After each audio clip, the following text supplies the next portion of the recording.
arrived at the perfect time. Alright, and then we're back to the Hobbit. Then about a year ago a messenger came to Dane, but not from Moria, from Mordor, a horseman in the night, who called Dane to his gate.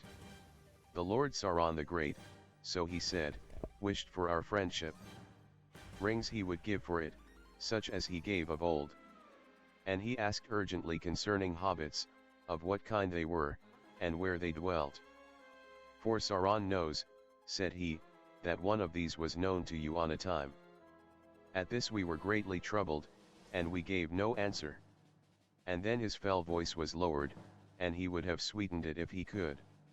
As a small token only of your friendship Sauron asks this, he said, that you should find this thief, such was his word, and get from him, willing or no, a little ring, the least of rings, that once he stole. It is but a trifle that Sauron fancies, and an earnest of your goodwill. Find it, and 3 rings that the dwarf sires possessed of old shall be returned to you, and the realm of Moria shall be yours forever. Find only news of the thief, whether he still lives and where, and you shall have great reward and lasting friendship from the Lord. Refuse, and things will not seem so well. Do you refuse? At that his breath came like the hiss of snakes, and all who stood by shuddered, but Dane said, I say neither yea nor nay. I must consider this message and what it means under its fair cloak. Consider well, but not too long, said he. The time of my thought is my own to spend, answered Dane. For the present, said he, and rode into the darkness. Heavy have the hearts of our chieftains been since that night. We needed not the fell voice of the messenger to warn us that his words held both menace and deceit, for we knew already that the power that has re-entered Mordor has not changed, and ever it betrayed us of old. Twice the messenger has returned, and has gone unanswered. The third and last time, so he says, is soon to come, before the ending of the year. And so I have been sent at last by Dane to warn Bilbo that he is sought by the enemy, and to learn, if may be, why he desires this ring, this least of rings. Also we crave the advice of Elrond. For the shadow grows and draws nearer. We discover that messengers have come also to King Brand in Dale, and that he is afraid. We fear that he may yield. Already war is gathering on his eastern borders. If we make no answer, the enemy may move men of his rule to assail King Brand, and Dane also. You have done well to come, said Elrond. You will hear today all that you need in order to understand the purposes of the enemy. There is naught that you can do, other than to resist, with hope or without it. But you do not stand alone. You will learn that your trouble is but part of the trouble of all the Western world. The ring. What shall we do with the ring, the least of rings, the trifle that Sauron fancies? That is the doom that we must meet. That is the purpose for which you are called hither. Called, I say. Though I have not called you to me, strangers from distant lands. You have come and are here met, this very day of time, by chance as it may seem. Yet it is not so. Believe rather that it is so ordered that we, who sit here, and none others, must now find counsel for the peril of the world. Now, therefore, things shall be openly spoken that have been hidden from all but a few until this day. And first, so that all may understand what is the peril, the tale of the ring shall be told from the beginning even to this present. And I will begin that tale, though others shall end it. Then all listened while Elrond in his clear voice spoke of Sauron and the rings of power, and their forging in the second age of the world long ago. A part of his tale was known to some there, but the full tale to none, and many eyes were turned to Elrond in fear and wonder as he told of the elven smiths of Eregion and their friendship with Moria, and their eagerness for knowledge, by which Sauron ensnared them. For in that time he was not yet evil to behold, and they received his aid and grew mighty in craft, whereas he learned all their secrets, and betrayed them, and forged secretly in the mountain of fire the one ring to be their master. But Celebrimbor was aware of him, and hid the 3 which he had made, and there was war, and the land was laid waste, and the gate of Moria was shut. Then through all the years that followed he traced the ring, but since that history is elsewhere recounted, even as Elrond himself set it down in his books of lore, it is not here recalled. For it is a long tale, full of deeds great and terrible, and briefly though Elrond spoke, the sun rode up the sky, and the morning was passing ere he ceased. Of Numenor he spoke, its glory and its fall, and the return of the kings of men to Middle-earth out of the deeps of the sea, borne upon the wings of storm. Then Elendil the Tall and his mighty sons, Isildur and Anarion, became great lords, and the north realm they made in Arnor, and the south realm in Gondor above the mouths of Anduin. But Sauron of Mordor assailed them, and they made the last alliance of elves and men, and the hosts of Gil-galad and Elendil were mustered in Arnor. Thereupon Elrond paused a while and sighed. I remember well the splendor of their banners, he said.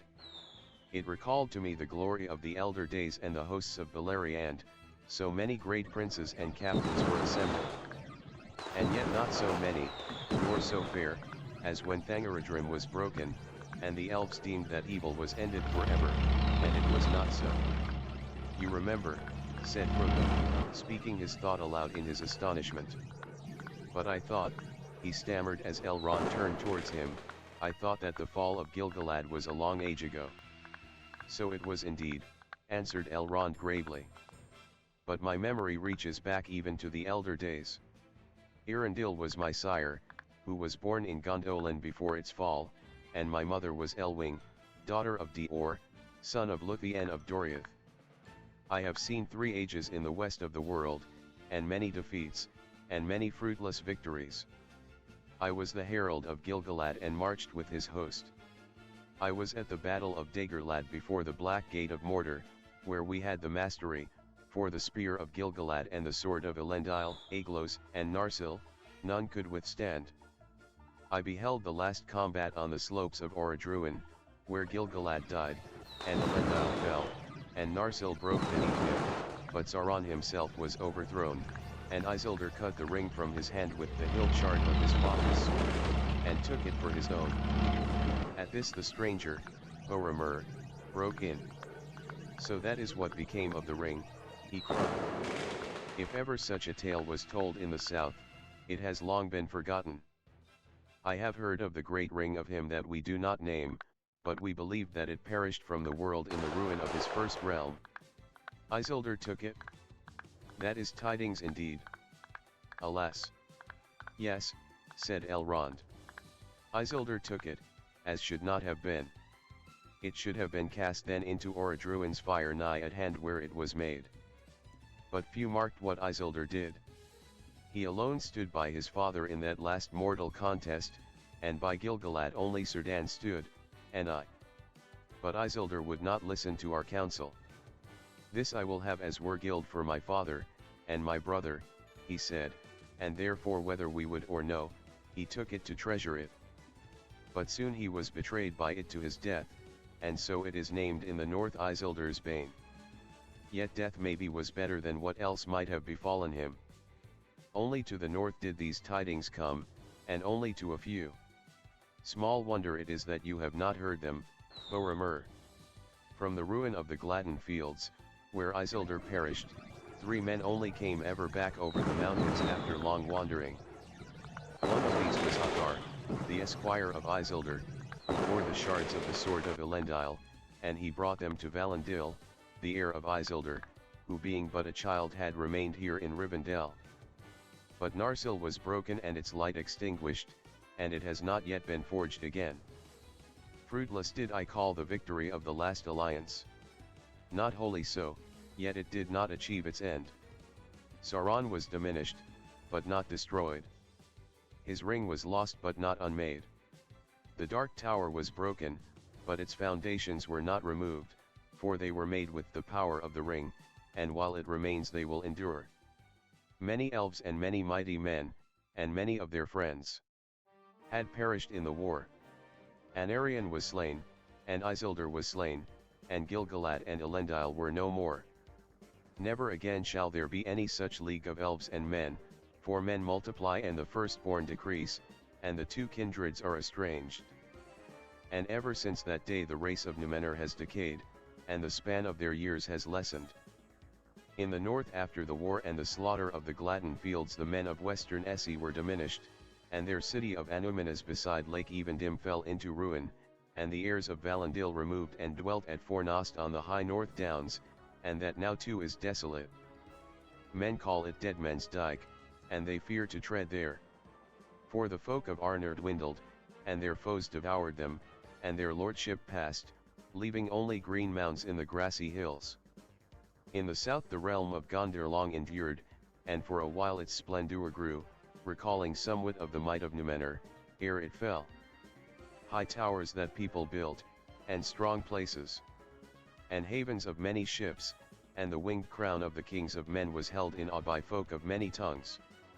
Their chief city was Osgiliath, citadel of the stars, through the midst of which the river flowed. And Minas Ithil they built, tower of the rising moon, eastward upon a shoulder of the mountains of shadow, and westward at the feet of the white mountains Minas Honor they made, tower of the setting sun. There in the courts of the king grew a white tree, from the seed of that tree which Isildur brought over the deep waters, and the seed of that tree before came from Iresi, and before that out of the uttermost west in the day before days when the world was young. But in the wearing of the swift years of Middle-earth the line of Meneldil son of Anarion failed, and the tree withered, and the blood of the Numenorians became mingled with that of lesser men. Then the watch upon the walls of Mordor slept, and dark things crept back to Gorgoroth. And on a time evil things came forth, and they took Minas Ithil and abode in it, and they made it into a place of dread, and it is called Minas Morgul, the tower of sorcery. Then Minas Honor was named anew Minas Tirith, the tower of guard, and these two cities were ever at war, but Osgiliath which lay between was deserted and in its ruins shadows walked. So it has been for many lives of men. But the lords of Minas Tirith still fight on, defying our enemies, keeping the passage of the river from Argonath to the sea. And now that part of the tale that I shall tell is drawn to its close. For in the days of Isildur the ruling ring passed out of all knowledge, and the three were released from its dominion. But now in this latter day they are in peril once more, for to our sorrow the one has been found. Others shall speak of its finding, for in that I played small part. He ceased, but at once Boromir stood up, tall and proud, before them.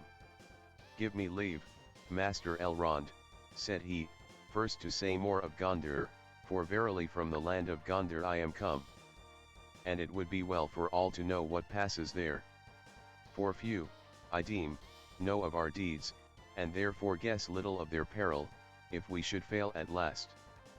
Believe not that in the land of Gondor the blood of Numenor is spent, nor all its pride and dignity forgotten.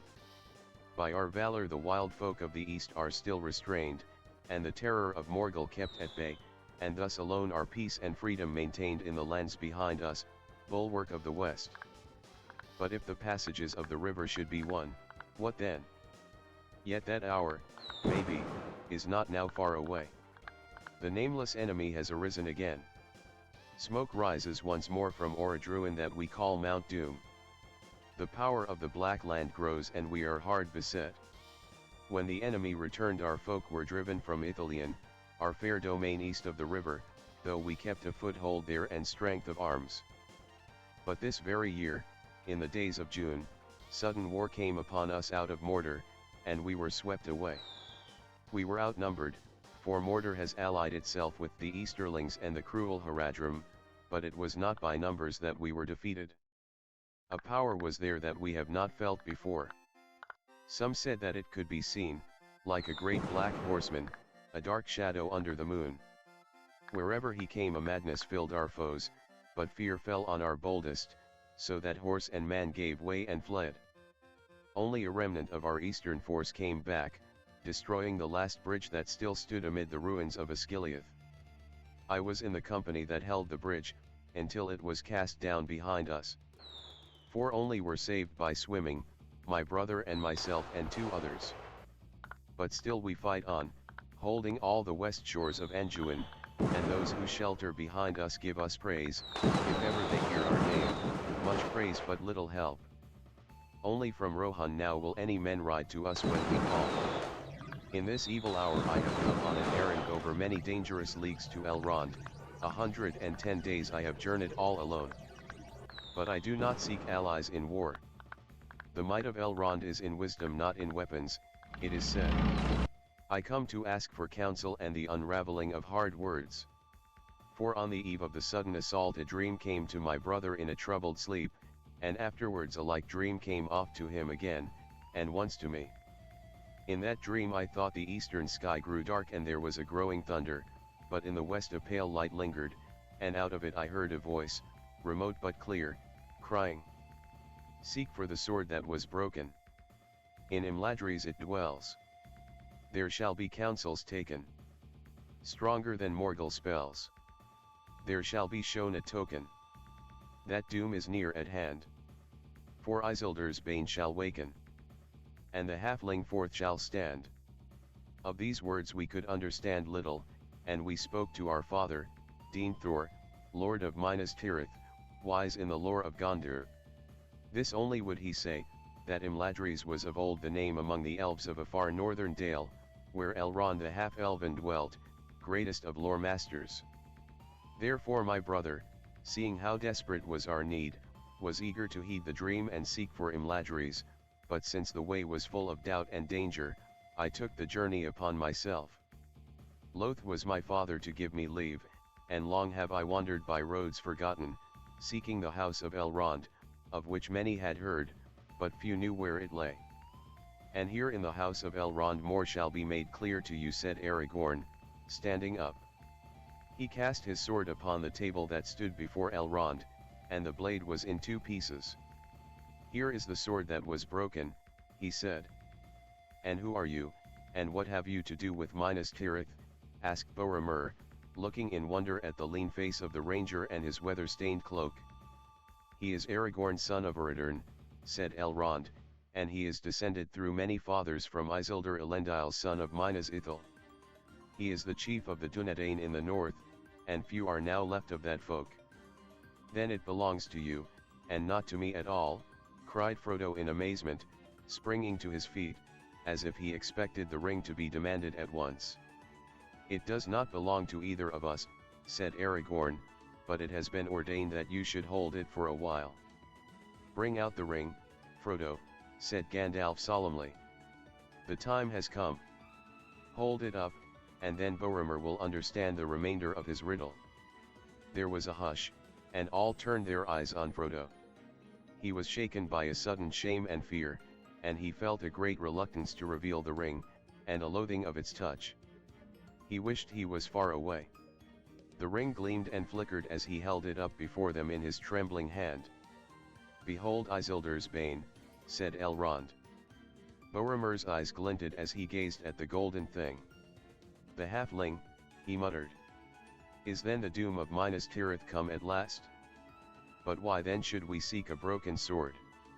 "The words were not the doom of Minas Tirith," said Aragorn. "But doom and great deeds are indeed at hand. For the sword that was broken is the sword of Elendil that broke beneath him when he fell. It has been treasured by his heirs when all other heirlooms were lost, for it was spoken of old among us that it should be made again when the ring, Isildur's bane, was found. Now you have seen the sword that you have sought, what would you ask? Do you wish for the house of Elendil to return to the land of Gondor? I was not sent to beg any boon, but to seek only the meaning of a riddle," answered Boromir proudly. "Yet we are hard pressed, and the sword of Elendil would be a help beyond our hope if such a thing could indeed return out of the shadows of the past." He looked again at Aragorn, and doubt was in his eyes. Frodo felt Bilbo stir impatiently at his side. Evidently he was annoyed on his friend's behalf. Standing suddenly up he burst out. "All that is gold does not glitter. Not all those who wander are lost. The old that is strong does not wither. Deep roots are not reached by the frost. From the ashes a fire shall be woken. A light from the shadows shall spring. Renewed shall be blade that was broken. The crownless again shall be king." Not very good perhaps, but to the point, if you need more beyond the word of Elrond. If that was worth a journey of 110 days to hear, you had best listen to it. He sat down with a snort. I made that up myself, he whispered to Frodo, for the Dunedain, a long time ago when he first told me about himself. I almost wish that my adventures were not over, and that I could go with him when his day comes. Aragorn smiled at him, then he turned to Boromir again. For my part I forgive your doubt, he said. Little do I resemble the figures of Elendil and Isildur as they stand carven in their majesty in the halls of Deen Thor. I am but the heir of Isildur, not Isildur himself. I have had a hard life and a long, and the leagues that lie between here and Gondor are a small part in the count of my journeys. I have crossed many mountains and many rivers, and trodden many plains, even into the far countries of Rhûn and Harad where the stars are strange. But my home, such as I have, is in the north. For here the heirs of Valandil have ever dwelt in long line unbroken from father unto son for many generations. Our days have darkened, and we have dwindled, but ever the sword has passed to a new keeper. And this I will say to you, Boromir, ere I end. Lonely men are we, rangers of the wild, hunters but hunters ever of the servants of the enemy, for they are found in many places, not in Mordor only. If Gondor, Boromir, has been a stalwart tower, we have played another part. Many evil things there are that your strong walls and bright swords do not stay. You know little of the lands beyond your bounds. Peace and freedom, do you say? The north would have known them little but for us. Fear would have destroyed them. But when dark things come from the houseless hills, or creep from sunless woods, they fly from us. What roads would any dare to tread, what safety would there be in quiet lands, or in the homes of simple men at night, if the Dunedain were asleep, or were all gone into the grave? And yet less thanks have we than you. Travelers scowl at us, and countrymen give us scornful names. Strider I am to one fat man who lives within a day's march of foes that would freeze his heart or lay his little town in ruin, if he were not guarded ceaselessly. Yet we would not have it otherwise. If simple folk are free from care and fear, simple they will be, and we must be secret to keep them so. That has been the task of my kindred, while the years have lengthened and the grass has grown. But now the world is changing once again. A new hour comes. Isildur's bane is found. Battle is at hand. The sword shall be reforged. I will come to Minas Tirith. Isildur's bane is found, you say, said Boromir. I have seen a bright ring in the halfling's hand, but Isildur perished ere this age of the world began, they say. How do the wise know that this ring is his? And how has it passed down the years, until it is brought hither by so strange a messenger? That shall be told, said Elrond. But not yet, I beg, master, said Bilbo. Already the sun is climbing to noon, and I feel the need of something to strengthen me. I had not named you, said Elrond smiling. But I do so now. Come. Tell us your tale. And if you have not yet cast your story into verse, you may tell it in plain words. The briefer, the sooner shall you be refreshed. Very well, said Bilbo. I will do as you bid. But I will now tell the true story, and if some here have heard me tell it otherwise, he looked sidelong at Gloin, I ask them to forget it and forgive me. I only wished to claim the treasure as my very own in those days, and to be rid of the name of thief that was put on me. But perhaps I understand things a little better now. Anyway, this is what happened. To some their Bilbo's tale was wholly new, and they listened with amazement while the old hobbit, actually not at all displeased, recounted his adventure with Gollum, at full length. He did not omit a single riddle. He would have given also an account of his party and disappearance from the Shire, if he had been allowed, but Elrond raised his hand. Well told, my friend, he said, but that is enough at this time. For the moment it suffices to know that the ring passed to Frodo, your heir. Let him now speak. Then, less willingly than Bilbo, Frodo told of all his dealings with the ring from the day that it passed into his keeping. Every step of his journey from Hobbiton to the fort of Bruinen was questioned and considered, and everything that he could recall concerning the Black Riders was examined. At last he sat down again. "Not bad," Bilbo said to him. "You would have made a good story of it, if they hadn't kept on interrupting. I tried to make a few notes, but we shall have to go over it all again together sometime, if I am to write it up. There are whole chapters of stuff before you ever got here." "Yes, it made quite a long tale," answered Frodo.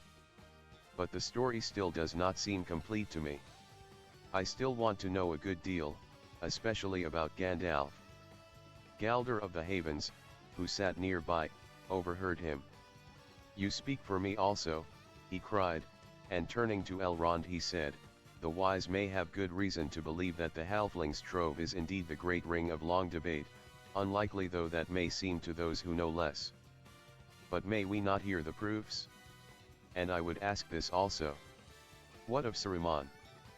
He is learned in the lore of the rings, yet he is not among us. What is his counsel if he knows the things that we have heard? The questions that you ask, Galdor, are bound together," said Elrond. "I had not overlooked them, and they shall be answered. But these things it is the part of Gandalf to make clear, and I call upon him last, for it is the place of honor, and in all this matter he has been the chief." "Some, Galdor," said Gandalf, "would think the tidings of Gloin, and the pursuit of Frodo, proof enough that the Halfling's trove is a thing of great worth to the enemy. Yet it is a ring. What then? The 9 the Nazgul keep.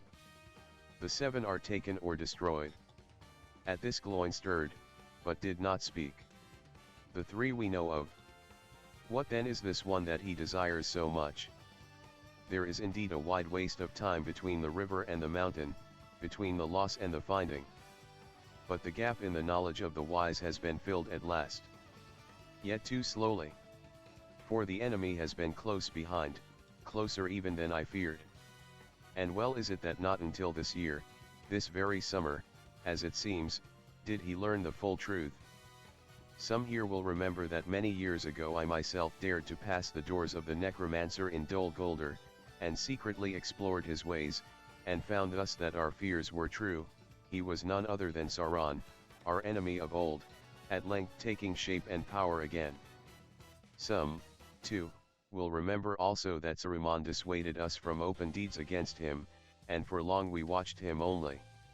Yet at last, as his shadow grew, Saruman yielded, and the council put forth its strength and drove the evil out of Mirkwood, and that was in the very year of the finding of this ring, a strange chance, if chance it was. But we were too late, as Elrond foresaw. Sauron also had watched us, and had long prepared against our stroke, governing Mordor from afar through Minas Morgul, where his 9 servants dwelt, until all was ready. Then he gave way before us, but only feigned to flee, and soon after came to the Dark Tower and openly declared himself. Then for the last time the council met, for now we learned that he was seeking ever more eagerly for the one. We feared then that he had some news of it that we knew nothing of. But Saruman said nay, and repeated what he had said to us before, that the one would never again be found in Middle-earth. At the worst, said he, our enemy knows that we have it not and that it still is lost. But what was lost may yet be found, he thinks. Fear not. His hope will cheat him. Have I not earnestly studied this matter? Into Anduin the Great it fell, and long ago, while Sauron slept, it was rolled down the river to the sea. There let it lie until the end. Gandalf fell silent, gazing eastward from the porch to the far peaks of the misty mountains, at whose great roots the peril of the world had so long lain hidden. He sighed. There I was at fault, he said. I was lulled by the words of Saruman the Wise, but I should have sought for the truth sooner, and our peril would now be less. We were all at fault, said Elrond, and but for your vigilance the darkness, maybe, would already be upon us. But say on. From the first my heart misgave me, against all reason that I knew, said Gandalf, and I desired to know how this thing came to Gollum, and how long he had possessed it. So I set a watch for him, guessing that he would ere long come forth from his darkness to seek for his treasure. He came, but he escaped and was not found. And then alas! I let the matter rest, watching and waiting only, as we have too often done. Time passed with many cares, until my doubts were awakened again to sudden fear. Whence came the hobbit's ring? What, if my fear was true, should be done with it? Those things I must decide. But I spoke yet of my dread to none, knowing the peril of an untimely whisper, if it went astray. In all the long wars with the Dark Tower, treason has ever been our greatest foe. That was 17 years ago.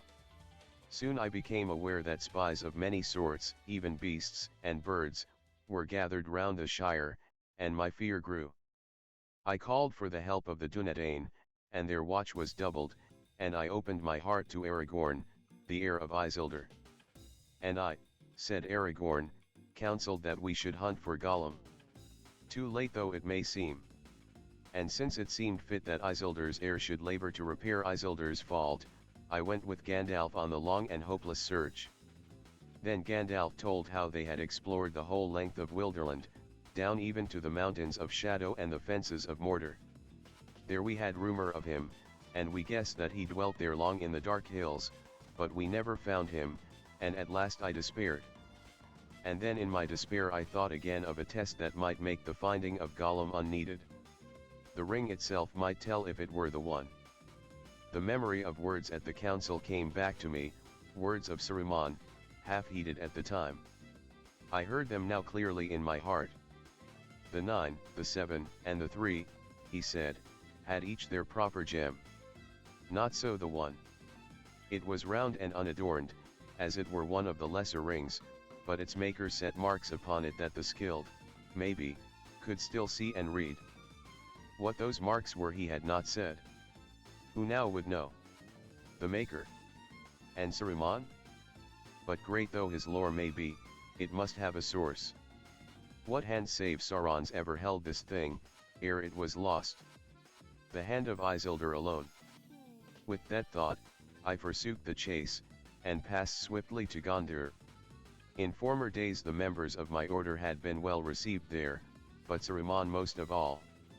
Often he had been for long the guest of the lords of the city.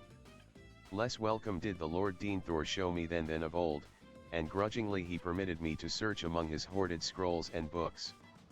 If indeed you look only, as you say, for records of ancient days, and the beginnings of the city, read on, he said. For to me what was is less dark than what is to come, and that is my care. But unless you have more skill even than Saruman, who has studied here long, you will find naught that is not well known to me, who am master of the lore of the city. So said Denethor.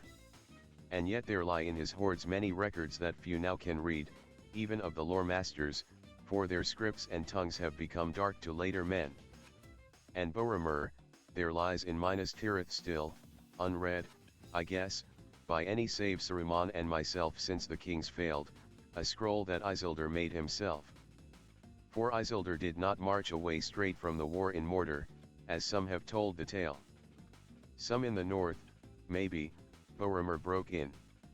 All know in Gondor that he went first to Minas Anir and dwelt a while with his nephew Meneldil, instructing him, before he committed to him the rule of the South Kingdom. In that time he planted there the last sapling of the White Tree in memory of his brother. But in that time also he made this scroll, said Gandalf, and that is not remembered in Gondor, it would seem. For this scroll concerns the ring, and thus wrote Isildur therein. The great ring shall go now to be an heirloom of the North Kingdom, but records of it shall be left in Gondor, where also dwell the heirs of Elendil, lest a time come when the memory of these great matters shall grow dim. And after these words Isildur described the ring, such as he found it. It was hot when I first took it, hot as a gleed, and my hand was scorched, so that I doubt if ever again I shall be free of the pain of it. Yet even as I write it is cooled, and it seemeth to shrink, though it loseth neither its beauty nor its shape.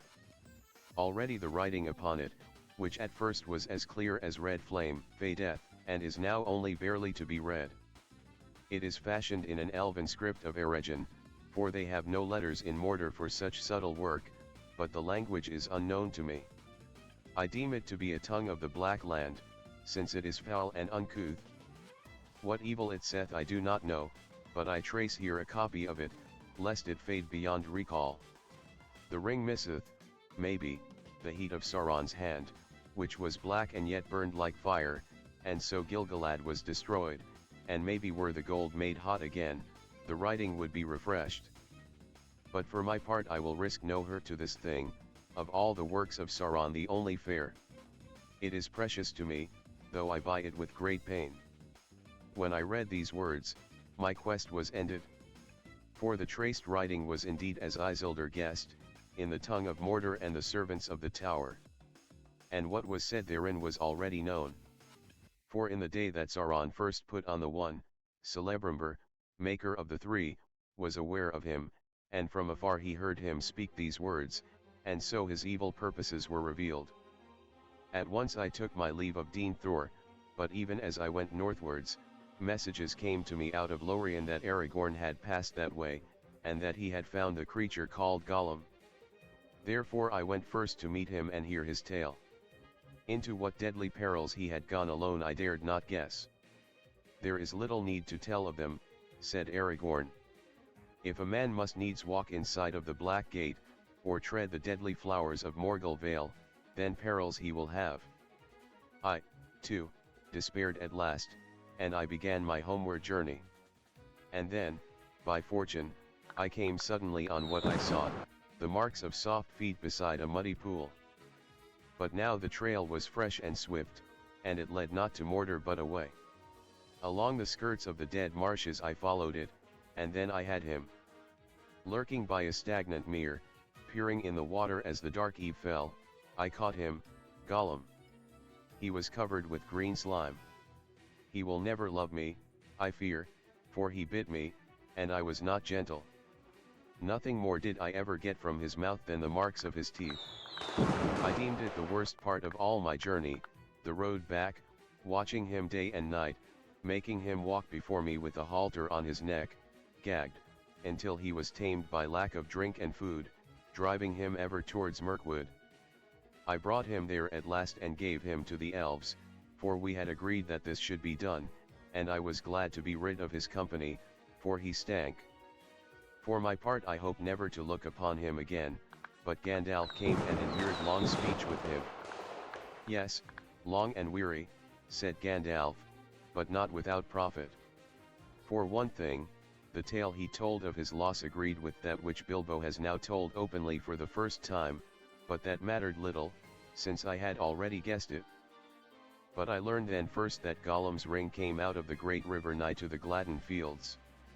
And I learned also that he had possessed it long. Many lives of his small kind. The power of the ring had lengthened his years far beyond their span, but that power only the great rings wield. And if that is not proof enough, Galder, there is the other test that I spoke of. Upon this very ring which you have here seen held aloft, round and unadorned, the letters that Isildur reported may still be read, if one has the strength of will to set the golden thing in the fire a while. That I have done, and this I have read. Ashnazg Durbachaluk, Ashnazg Jimbadal, Ashnazg Thrakachaluk Akburzamishi Krimpaddle. The change in the wizard's voice was astounding. Suddenly it became menacing, powerful, harsh as stone. A shadow seemed to pass over the high sun, and the porch for a moment grew dark. All trembled, and the elves stopped their ears. Never before has any voice dared to utter the words of that tongue in Imladris. Gandalf the Grey, said Elrond, as the shadow passed and the company breathed once more. And let us hope that none will ever speak it here again, answered Gandalf. Nonetheless I do not ask your pardon, Master Elrond. For if that tongue is not soon to be heard in every corner of the West, then let all put doubt aside that this thing is indeed what the wise have declared, the treasure of the enemy, fraught with all his malice, and in it lies a great part of his strength of old. Out of the black ears come the words that the smiths of Eregion heard, and knew that they had been betrayed. One ring to rule them all, one ring to find them, one ring to bring them all and in the darkness bind them. Know also, my friends, that I learned more yet from Gollum. He was loath to speak and his tale was unclear, but it is beyond all doubt that he went to Mordor, and there all that he knew was forced from him. Thus the enemy knows now that the one is found, that it was long in the Shire, and since his servants have pursued it almost to our door, he soon will know, already he may know, even as I speak, that we have it here. All sat silent for a while, until at length Gulliver spoke. He is a small thing, you say, this Gollum? Small, but great in mischief. What became of him? To what doom did you put him?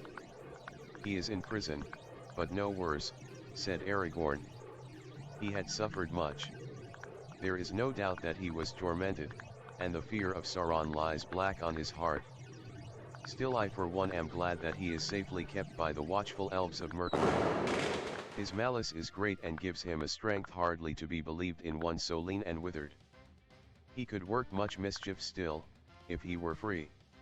And I do not doubt that he was allowed to leave Mordor on some evil errand. Alas! Alas! Cried Legolas, and in his fair elvish face there was great distress. The tidings that I was sent to bring must now be told. They are not good, but only here have I learned how evil they may seem to this company. Smeagol, who is now called Gollum, has escaped. Escaped, cried Aragorn. That is ill news indeed. We shall all rue it bitterly, I fear. How came the folk of Thranduil to fail in their trust? Not through lack of watchfulness, said Legolas, but perhaps through overkindliness. And we fear that the prisoner had aid from others, and that more is known of our doings than we could wish. We guarded this creature day and night, at Gandalf's bidding, much though we wearied of the task. But Gandalf bade us hope still for his cure, and we had not the heart to keep him ever in dungeons under the earth, where he would fall back into his old black thoughts. You were less tender to me, said Gloin with a flash of his eyes as old memories were stirred of his imprisonment in the deep places of the Elven King's halls. Now come, said Gandalf. Pray do not interrupt, my good Gloin. That was a regrettable misunderstanding, long set right. If all the grievances that stand between elves and dwarves are to be brought up here, we may as well abandon this council. Gloin rose and bowed, and Legolas continued. In the days of fair weather we led Gollum through the woods, and there was a high tree standing alone far from the others which he liked to climb. Often we let him mount up to the highest branches, until he felt the free wind, but we set a guard at the tree's foot. One day he refused to come down, and the guards had no mind to climb after him. He had learned the trick of clinging to boughs with his feet as well as with his hands, so they sat by the tree far into the night. It was that very night of summer, yet moonless and starless, that orcs came on us at unawares. We drove them off after some time. They were many and fierce, but they came from over the mountains, and were unused to the woods. When the battle was over, we found that Gollum was gone, and his guards were slain or taken. It then seemed plain to us that the attack had been made for his rescue, and that he knew of it beforehand. How that was contrived we cannot guess, but Gollum is cunning, and the spies of the enemy are many. The dark things that were driven out in the year of the dragon's fall have returned in greater numbers, and Mirkwood is again an evil place, save where our realm is maintained. We have failed to recapture Gollum. We came on his trail among those of many orcs, and it plunged deep into the forest, going south. But ere long it escaped our skill, and we dared not continue the hunt, for we were drawing nigh to Dol Guldur, and that is still a very evil place. We do not go that way. Well, well, he is gone, said Gandalf. We have no time to seek for him again. He must do what he will. But he may play a part yet that neither he nor Sauron have foreseen. And now I will answer Galdur's other questions. What of Saruman? What are his counsels to us in this need? This tale I must tell in full, for only Elrond has heard it yet, and that in brief, but it will bear on all that we must resolve. It is the last chapter in the tale of the ring, so far as it has yet gone.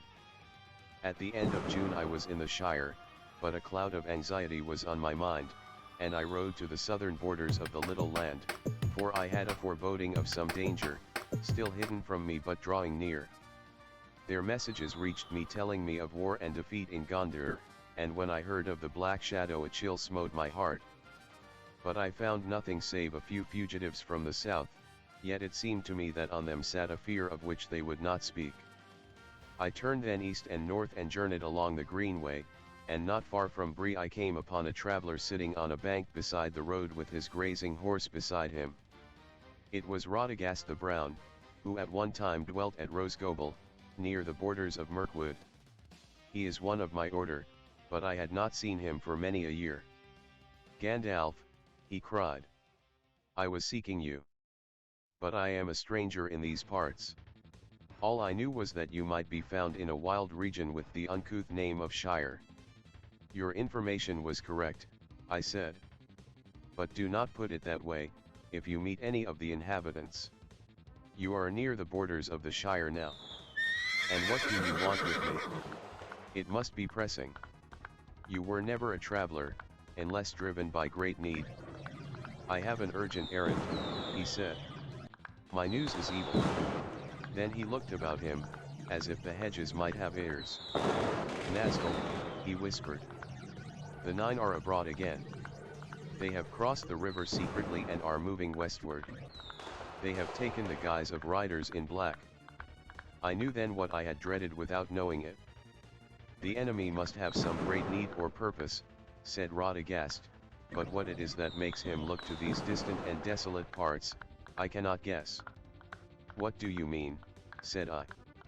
I have been told that wherever they go the riders ask for news of a land called Shire. The Shire, I said, but my heart sank. For even the wise might fear to withstand the nine, when they are gathered together under their fell chieftain. A great king and sorcerer he was of old, and now he wields a deadly fear. Who told you, and who sent you? I asked. Saruman the White, answered Radagast.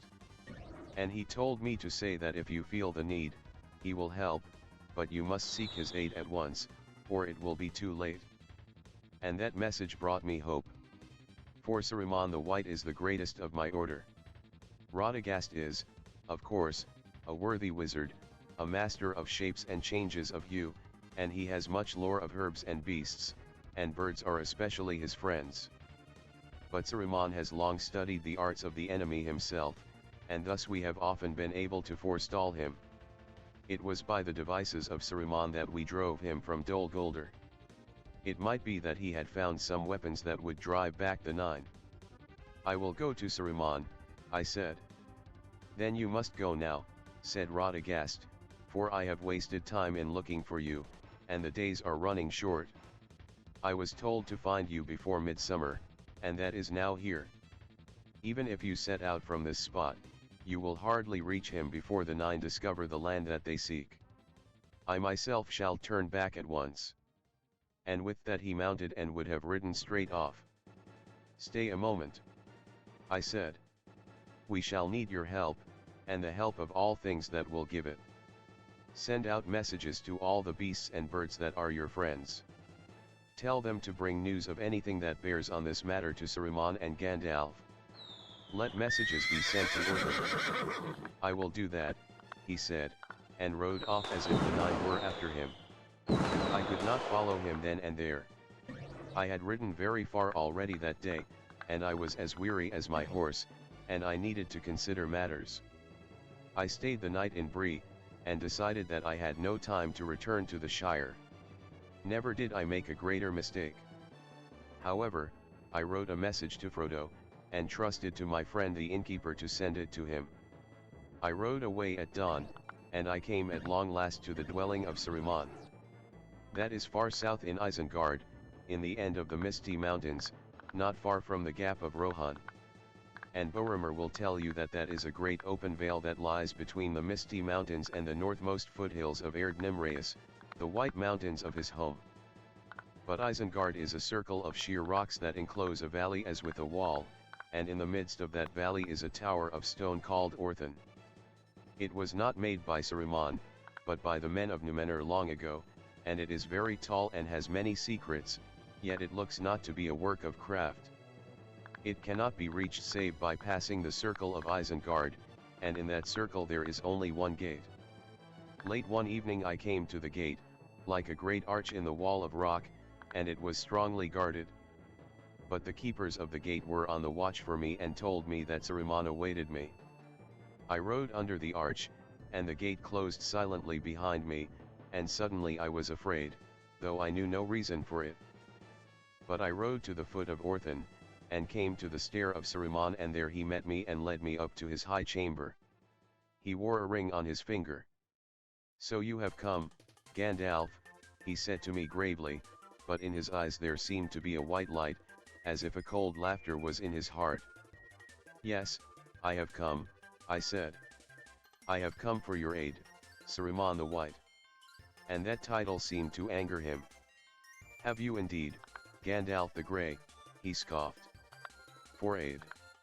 It has seldom been heard of that Gandalf the Grey sought for aid, one so cunning and so wise, wandering about the lands, and concerning himself in every business, whether it belongs to him or not."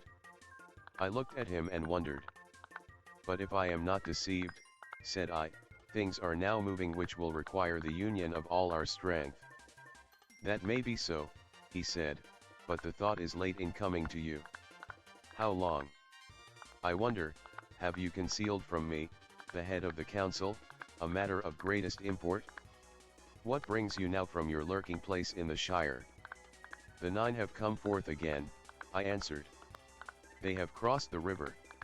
So Radagast said to me. Radagast the Brown, laughed Saruman, and he no longer concealed his scorn.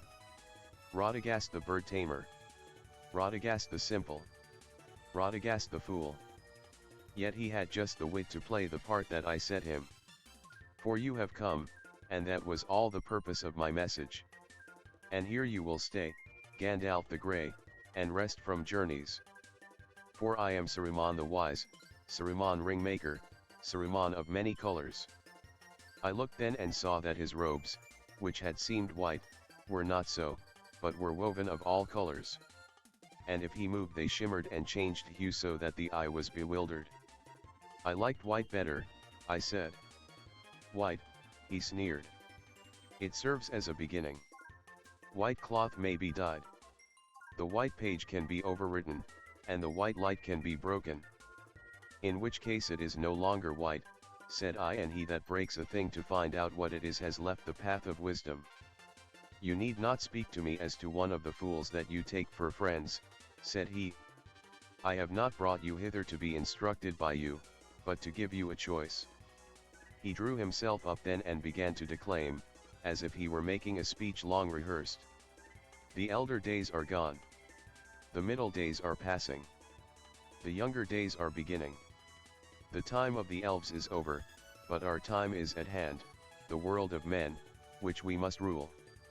But we must have power, power to order all things as we will, for that good which only the wise can see. And listen, Gandalf, my old friend and helper," he said, coming near and speaking now in a softer voice. I said "we," for we it may be, if you will join with me. "A new power is rising. Against it the old allies and policies will not avail us at all. There is no hope left in elves or dying Numenor. This then is one choice before you. Before us. We may join with that power. It would be wise, Gandalf. There is hope that way. Its victory is at hand, and there will be rich reward for those that aided it. As the power grows, its proved friends will also grow, and the wise, such as you and I, may with patience come at last to direct its courses, to control it. We can bide our time, we can keep our thoughts in our hearts, deploring maybe evils done by the way, but approving the high and ultimate purpose, knowledge, rule, order, all the things that we have so far striven in vain to accomplish, hindered rather than helped by our weak or idle friends. There need not be, there would not be any real change in our designs, only in our means. Saruman, I said, I have heard speeches of this kind before, but only in the mouths of emissaries sent from Mordor to deceive the ignorant. I cannot think that you brought me so far only to weary my ears. He looked at me sidelong, and paused a while considering. Well, I see that this wise course does not commend itself to you, he said. Not yet? Not if some better way can be contrived? He came and laid his long hand on my arm. And why not, Gandalf, he whispered. Why not? The ruling ring? If we could command that, then the power would pass to us. That is in truth why I brought you here. For I have many eyes in my service, and I believe that you know where this precious thing now lies. Is it not so? Or why do the nine ask for the Shire, and what is your business there? As he said this, a lust which he could not conceal shone suddenly in his eyes. Saruman, I said, standing away from him, only one hand at a time can wield the one, and you know that well, so do not trouble to say we. But I would not give it, nay, I would not give even news of it to you, now that I learn your mind. You were head of the council, but you have unmasked yourself at last. Well, the choices are, it seems, to submit to Sauron, or to yourself. I will take neither. Have you others to offer? He was cold now and perilous. Yes, he said. I did not expect you to show wisdom, even in your own behalf, but I gave you the chance of aiding me willingly. And so saving yourself much trouble and pain. The third choice is to stay here, until the end. Until what end? Until you reveal to me where the one may be found. I may find means to persuade you. Or until it is found in your despite, and the ruler has time to turn to lighter matters, to devise, say, a fitting reward for the hindrance and insolence of Gandalf the Grey. That may not prove to be one of the lighter matters, said I. He laughed at me, for my words were empty, and he knew it. They took me and they set me alone on the pinnacle of Orthan, in the place where Saruman was accustomed to watch the stars. There is no descent save by a narrow stair of many thousand steps, and the valley below seems far away. I looked on it and saw that, whereas it had once been green and fair, it was now filled with pits and forges. Wolves and orcs were housed in Isengard, for Saruman was mustering a great force on his own account, in rivalry of Sauron and not in his service yet. Over all his works a dark smoke hung and wrapped itself about the sides of Orthan. I stood alone on an island in the clouds, and I had no chance of escape, and my days were bitter. I was pierced with cold, and I had but little room in which to pace to and fro, brooding on the coming of the riders to the north. That the nine had indeed arisen I felt assured, apart from the words of Saruman which might be lies. Long ere I came to Isengard I had heard tidings by the way that could not be mistaken. Fear was ever in my heart for my friends in the Shire, but still I had some hope. I hoped that Frodo had set forth at once, as my letter had urged, and that he had reached Rivendell before the deadly pursuit began. And both my fear and my hope proved ill-founded. For my hope was founded on a fat man in Bree, and my fear was founded on the cunning of Sauron. But fat men who sell ale have many calls to answer, and the power of Sauron is still less than fear makes it. But in the circle of Isengard, trapped and alone, it was not easy to think that the hunters before whom all have fled or fallen would falter in the Shire far away. I saw you, cried Frodo. You were walking backwards and forwards. The moon shone in your hair. Gandalf paused astonished and looked at him. It was only a dream, said Frodo, but it suddenly came back to me. I had quite forgotten it. It came some time ago, after I left the Shire, I think. Then it was late in coming, said Gandalf, as you will see. I was in an evil plight. And those who know me will agree that I have seldom been in such need, and do not bear such misfortune well. Gandalf the Grey caught like a fly in a spider's treacherous web. Yet even the most subtle spiders may leave a weak thread. At first I feared, as Saruman no doubt intended, that Radagast had also fallen. Yet I had caught no hint of anything wrong in his voice or in his eye at our meeting. If I had, I should never have gone to Isengard, or I should have gone more warily. So Saruman guessed, and he had concealed his mind and deceived his messenger. It would have been useless in any case to try and win over the honest Radagast to treachery. He sought me in good faith, and so persuaded me. That was the undoing of Saruman's plot. For Radagast knew no reason why he should not do as I asked, and he rode away towards Mirkwood where he had many friends of old. And the eagles of the mountains went far and wide, and they saw many things, the gathering of wolves and the mustering of orcs, and the 9 riders going hither and thither in the lands, and they heard news of the escape of Gollum. And they sent a messenger to bring these tidings to me. So it was that when summer waned, there came a night of moon, and Gwyr the Wind Lord, swiftest of the great eagles, came unlooked for to Orthan, and he found me standing on the pinnacle. Then I spoke to him and he bore me away, before Saruman was aware. I was far from Isengard, ere the wolves and orcs issued from the gate to pursue me. How far can you bear me? I said to Gwyr. Many leagues, said he, but not to the ends of the earth. I was sent to bear tidings, not burdens. Then I must have a steed on land, I said, and a steed surpassingly swift, for I have never had such need of haste before. Then I will bear you to Edoras, where the Lord of Rohan sits in his halls, he said, for that is not very far off. And I was glad, for in the Riddermark of Rohan the Rohirrim, the horse lords, dwell, and there are no horses like those that are bred in that great vale between the misty mountains and the white. Are the men of Rohan still to be trusted, do you think? I said to Gwyr, for the treason of Saruman had shaken my faith. They pay a tribute of horses, he answered, and send many yearly to Mordor, or so it is said, but they are not yet under the yoke. But if Saruman has become evil, as you say, then their doom cannot be long delayed. He set me down in the land of Rohan ere dawn, and now I have lengthened my tale over long. The rest must be more brief. In Rohan I found evil already at work, the lies of Saruman, and the king of the land would not listen to my warnings. He bade me take a horse and be gone, and I chose one much to my liking, but little to his. I took the best horse in his land, and I have never seen the like of him. Then he must be a noble beast indeed, said Aragorn, and it grieves me more than many tidings that might seem worse to learn that Sauron levies such tribute. It was not so when last I was in that land. Nor is it now, I will swear, said Boromir. It is a lie that comes from the enemy. I know the men of Rohan, true and valiant, are allies, dwelling still in the lands that we gave them long ago. The shadow of Mordor lies on distant lands, answered Aragorn. Saruman has fallen under it. Rohan is beset. Who knows what you will find there, if ever you return?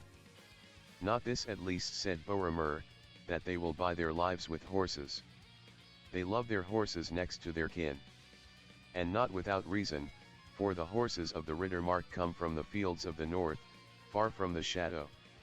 And their race, as that of their masters, is descended from the free days of old. True indeed, said Gandalf. And there is one among them that might have been foaled in the morning of the world. The horses of the 9 cannot be with him, tireless, swift as the flowing wind. Shadowfax they called him. By day his coat glistens like silver, and by night it is like a shade, and he passes unseen. Light is his footfall.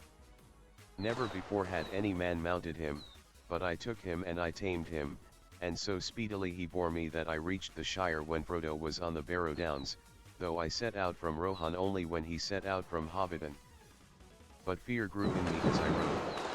Ever as I came north I heard tidings of the riders, and though I gained on them day by day, they were ever before me. They had divided their forces, I learned, some remained on the eastern borders, not far from the Greenway. And some invaded the Shire from the south. I came to Hobbiton and Frodo had gone, but I had words with old Gamgee. Many words and few to the point. He had much to say about the shortcomings of the new owners of Bag End.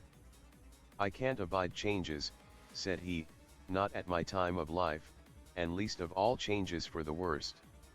"Changes for the worst," he repeated many times. "Worst is a bad word," I said to him, "and I hope you do not live to see it." But amidst his talk I gathered at last that Frodo had left Hobbiton less than a week before, and that a black horseman had come to the hill the same evening. Then I rode on in fear.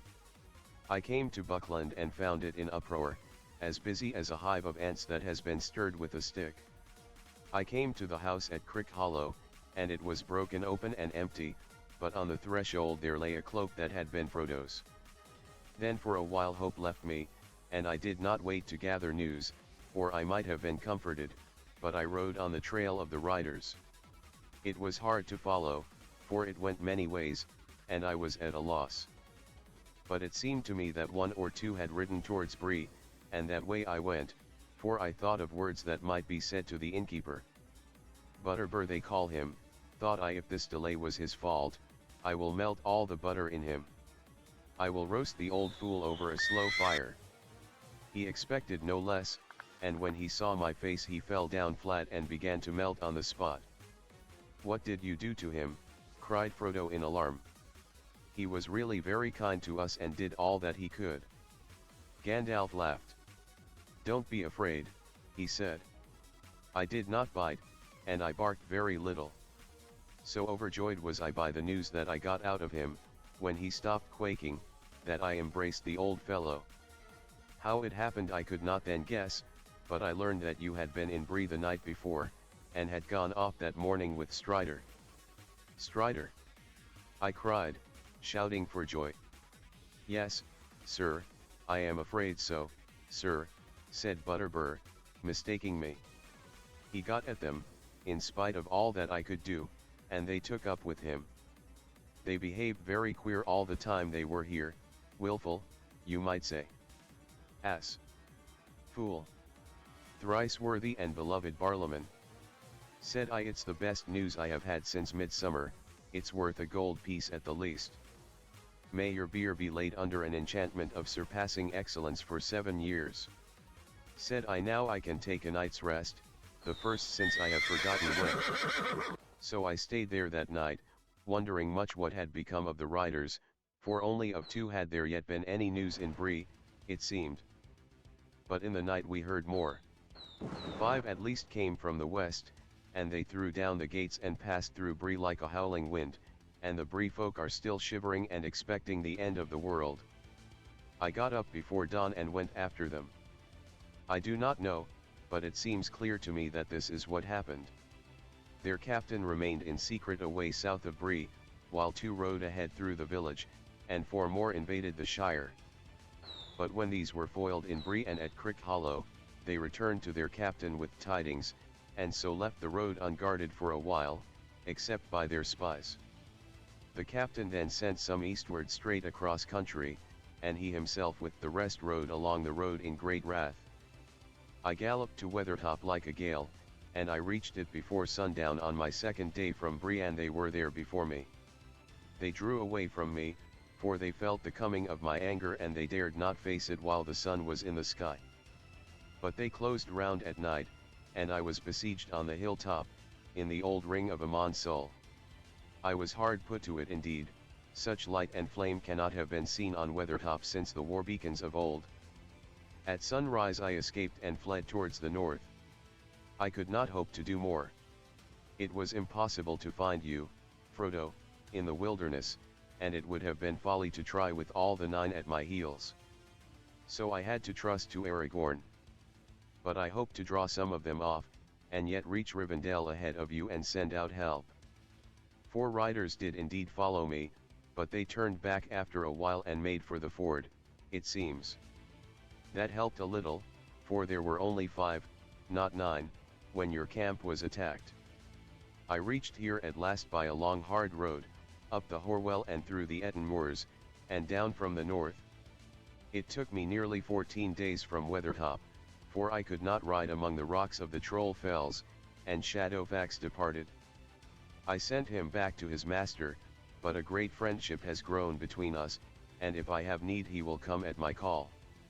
But so it was that I came to Rivendell only 3 days before the ring, and news of its peril had already been brought here, which proved well indeed. And that, Frodo, is the end of my account. May Elrond and the others forgive the length of it? But such a thing has not happened before, that Gandalf broke tryst and did not come when he promised. An account to the ring-bearer of so strange an event was required, I think. Well, the tale is now told, from first to last. Here we all are, and here is the ring. But we have not yet come any nearer to our purpose. What shall we do with it? There was silence. At last Elrond spoke again. This is grievous news concerning Saruman, he said, for we trusted him and he is deep in all our counsels. It is perilous to study too deeply the arts of the enemy, for good or for ill. But such falls and betrayals, alas, have happened before. Of the tales that we have heard this day, the tale of Frodo was most strange to me. I have known few hobbits, save Bilbo here, and it seems to me that he is perhaps not so alone and singular as I had thought him. The world has changed much since I last was on the westward roads. The Barrow-wights we know by many names, and of the old forest many tales have been told. All that now remains is but an outlier of its northern march. Time was when a squirrel could go from tree to tree from what is now the Shire to Dunland west of Isengard. In those lands I journeyed once, and many things wild and strange I knew. But I had forgotten Bombadil, if indeed this is still the same that walked the woods and hills long ago, and even then was older than the old. That was not then his name. Yrwain Benedar we called him, oldest and fatherless. But many another name he has since been given by other folk, forned by the dwarves, orled by northern men, and other names beside. He is a strange creature, but maybe I should have summoned him to our council. He would not have come, said Gandalf. Could we not still send messages to him and obtain his help? Asked Aristur. It seems that he has a power even over the ring. No, I should not put it so, said Gandalf. Say rather that the ring has no power over him. He is his own master. But he cannot alter the ring itself, nor break its power over others. And now he is withdrawn into a little land, within bounds that he has set, though none can see them, waiting perhaps for a change of days, and he will not step beyond them. But within those bounds nothing seems to dismay him, said Aristur. Would he not take the ring and keep it there, forever harmless? No, said Gandalf, not willingly. He might do so, if all the free folk of the world begged him, but he would not understand the need. And if he were given the ring, he would soon forget it, or most likely throw it away. Such things have no hold on his mind. He would be a most unsafe guardian, and that alone is answer enough. But in any case, said Glorfindel, to send the ring to him would only postpone the day of evil. He is far away. We could not now take it back to him, unmarked by any spy. And even if we could, soon or late the Lord of the Rings would learn of its hiding place and would bend all his power towards it. Could that power be defied by Bombadil alone? I think not. I think that in the end, if all else is conquered, Bombadil will fall, last as he was first, and then night will come. I know little of Yrwain save the name, said Galder, but Glorfindel, I think, is right. Power to defy our enemy is not in him, unless such power is in the earth itself. And yet we see that Sauron can torture and destroy the very hills. What power still remains lies with us, here in Imladris, or with Círdan at the Havens, or in Lorien. But have they the strength, have we here the strength to withstand the enemy, the coming of Sauron at the last, when all else is overthrown? I have not the strength, said Elrond, neither have they. Then if the ring cannot be kept from him forever by strength, said Glorfindel, two things only remain for us to attempt, to send it over the sea, or to destroy it. But Gandalf has revealed to us that we cannot destroy it by any craft that we here possess, said Elrond. and they who dwell beyond the sea would not receive it, for good or ill it belongs to Middle-earth, it is for us who still dwell here to deal with it. Then, said Glorfindel, let us cast it into the deeps, and so make the lies of Saruman come true. For it is clear now that even at the council his feet were already on a crooked path. He knew that the ring was not lost forever, but wished us to think so, for he began to lust for it for himself. Yet oft in lies truth is hidden, in the sea it would be safe. Not safe forever, said Gandalf. There are many things in the deep waters, and seas and lands may change. And it is not our part here to take thought only for a season, or for a few lives of men, or for a passing age of the world. We should seek a final end of this menace, even if we do not hope to make one. And that we shall not find on the roads to the sea, said Galder. If the return to your wain be thought too dangerous, then flight to the Essa is now fraught with gravest peril. My heart tells me that Sauron will expect us to take the western way, when he learns what has befallen. He soon will.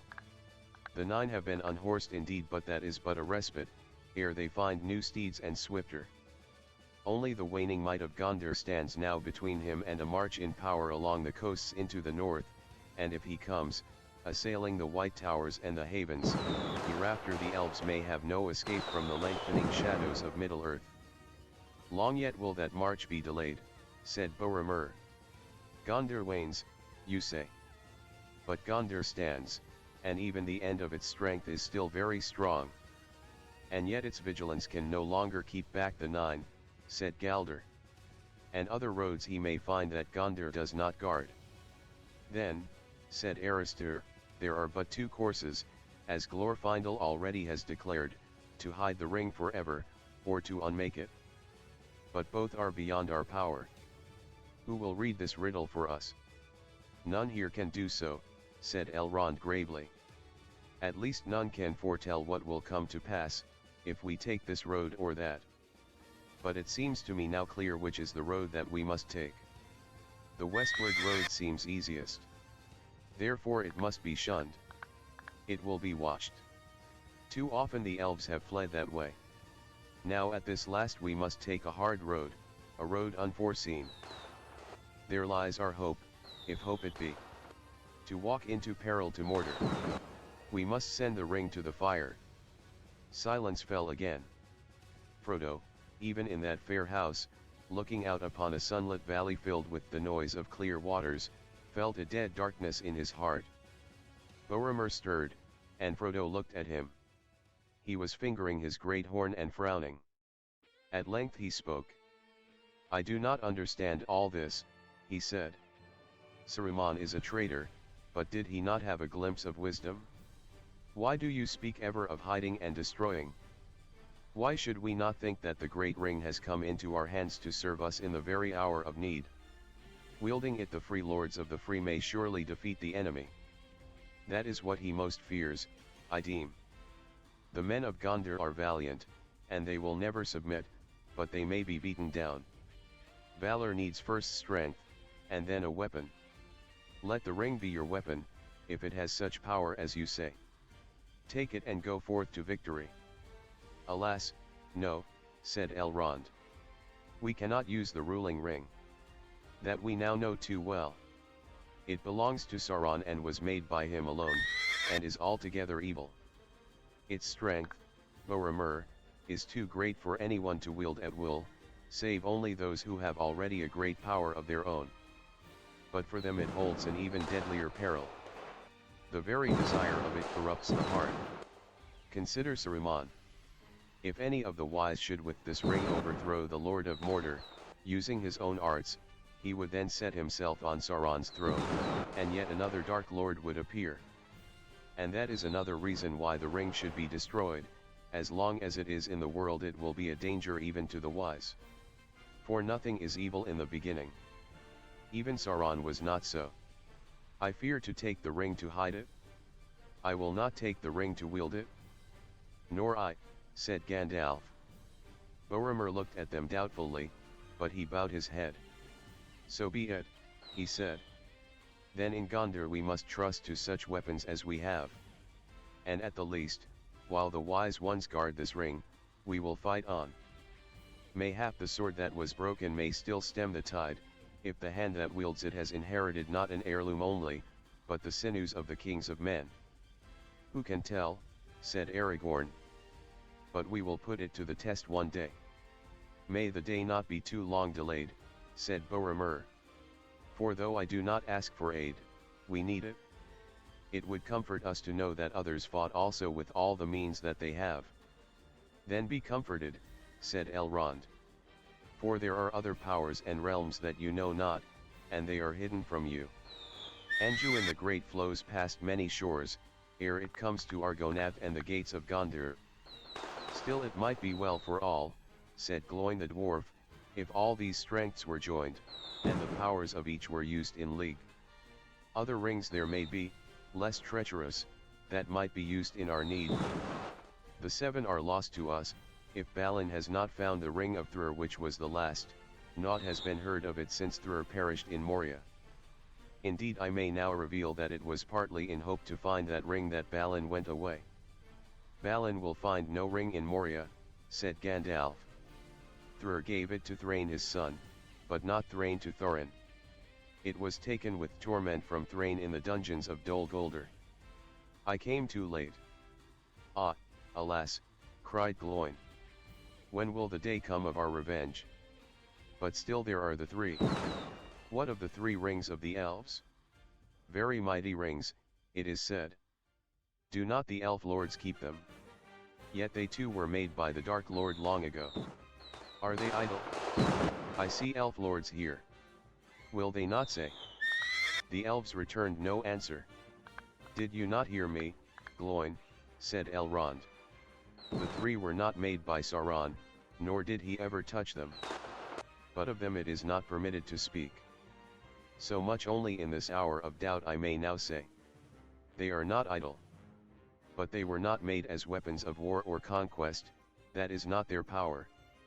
Those who made them did not desire strength or domination or hoarded wealth, but understanding, making, and healing, to preserve all things unstained. These things the elves of Middle-earth have in some measure gained, though with sorrow. But all that has been wrought by those who wield the 3 will turn to their undoing, and their minds and hearts will become revealed to Sauron, if he regains the 1. It would be better if the 3 had never been. That is his purpose. But what then would happen, if the ruling ring were destroyed as you counsel, asked Gloin. We know not for certain, answered Elrond sadly. Some hope that the 3 rings, which Sauron has never touched, would then become free, and their rulers might heal the hurts of the world that he has wrought. But maybe when the 1 has gone, the 3 will fail, and many fair things will fade and be forgotten. That is my belief. Yet all the elves are willing to endure this chance, said Glorfindel, if by it the power of Sauron may be broken, and the fear of his dominion be taken away forever. Thus we return once more to the destroying of the ring, said Aristir, and yet we come no nearer. What strength have we for the finding of the fire in which it was made? That is the path of despair. Of folly I would say, if the long wisdom of Elrond did not forbid me. Despair, or folly, said Gandalf. It is not despair, for despair is only for those who see the end beyond all doubt. We do not. It is wisdom to recognize necessity, when all other courses have been weighed, though as folly it may appear to those who cling to false hope. Well, let folly be our cloak, a veil before the eyes of the enemy. For he is very wise, and weighs all things to a nicety in the scales of his malice. But the only measure that he knows is desire, desire for power, and so he judges all hearts. Into his heart the thought will not enter that any will refuse it, that having the ring we may seek to destroy it. If we seek this, we shall put him out of reckoning. At least for a while, said Elrond. The road must be trod, but it will be very hard. And neither strength nor wisdom will carry us far upon it. This quest may be attempted by the weak with as much hope as the strong. Yet such is oft the course of deeds that move the wheels of the world, small hands do them because they must, while the eyes of the great are elsewhere. very well, Master Elrond, said Bilbo suddenly. Say no more. It is plain enough what you are pointing at. Bilbo the silly hobbit started this affair, and Bilbo had better finish it, or himself. I was very comfortable here, and getting on with my book. If you want to know, I am just writing an ending for it. I had thought of Pudding, and he lived happily ever afterwards to the end of his days. It is a good ending, and none the worse for having been used before. Now I shall have to alter that. It does not look like coming true, and anyway there will evidently have to be several more chapters, if I live to write them. It is a frightful nuisance. When ought I to start? Boromir looked in surprise at Bilbo, but the laughter died on his lips when he saw that all the others regarded the old hobbit with grave respect. Only Gloin smiled, but his smile came from old memories. Of course, my dear Bilbo, said Gandalf. If you had really started this affair, you might be expected to finish it.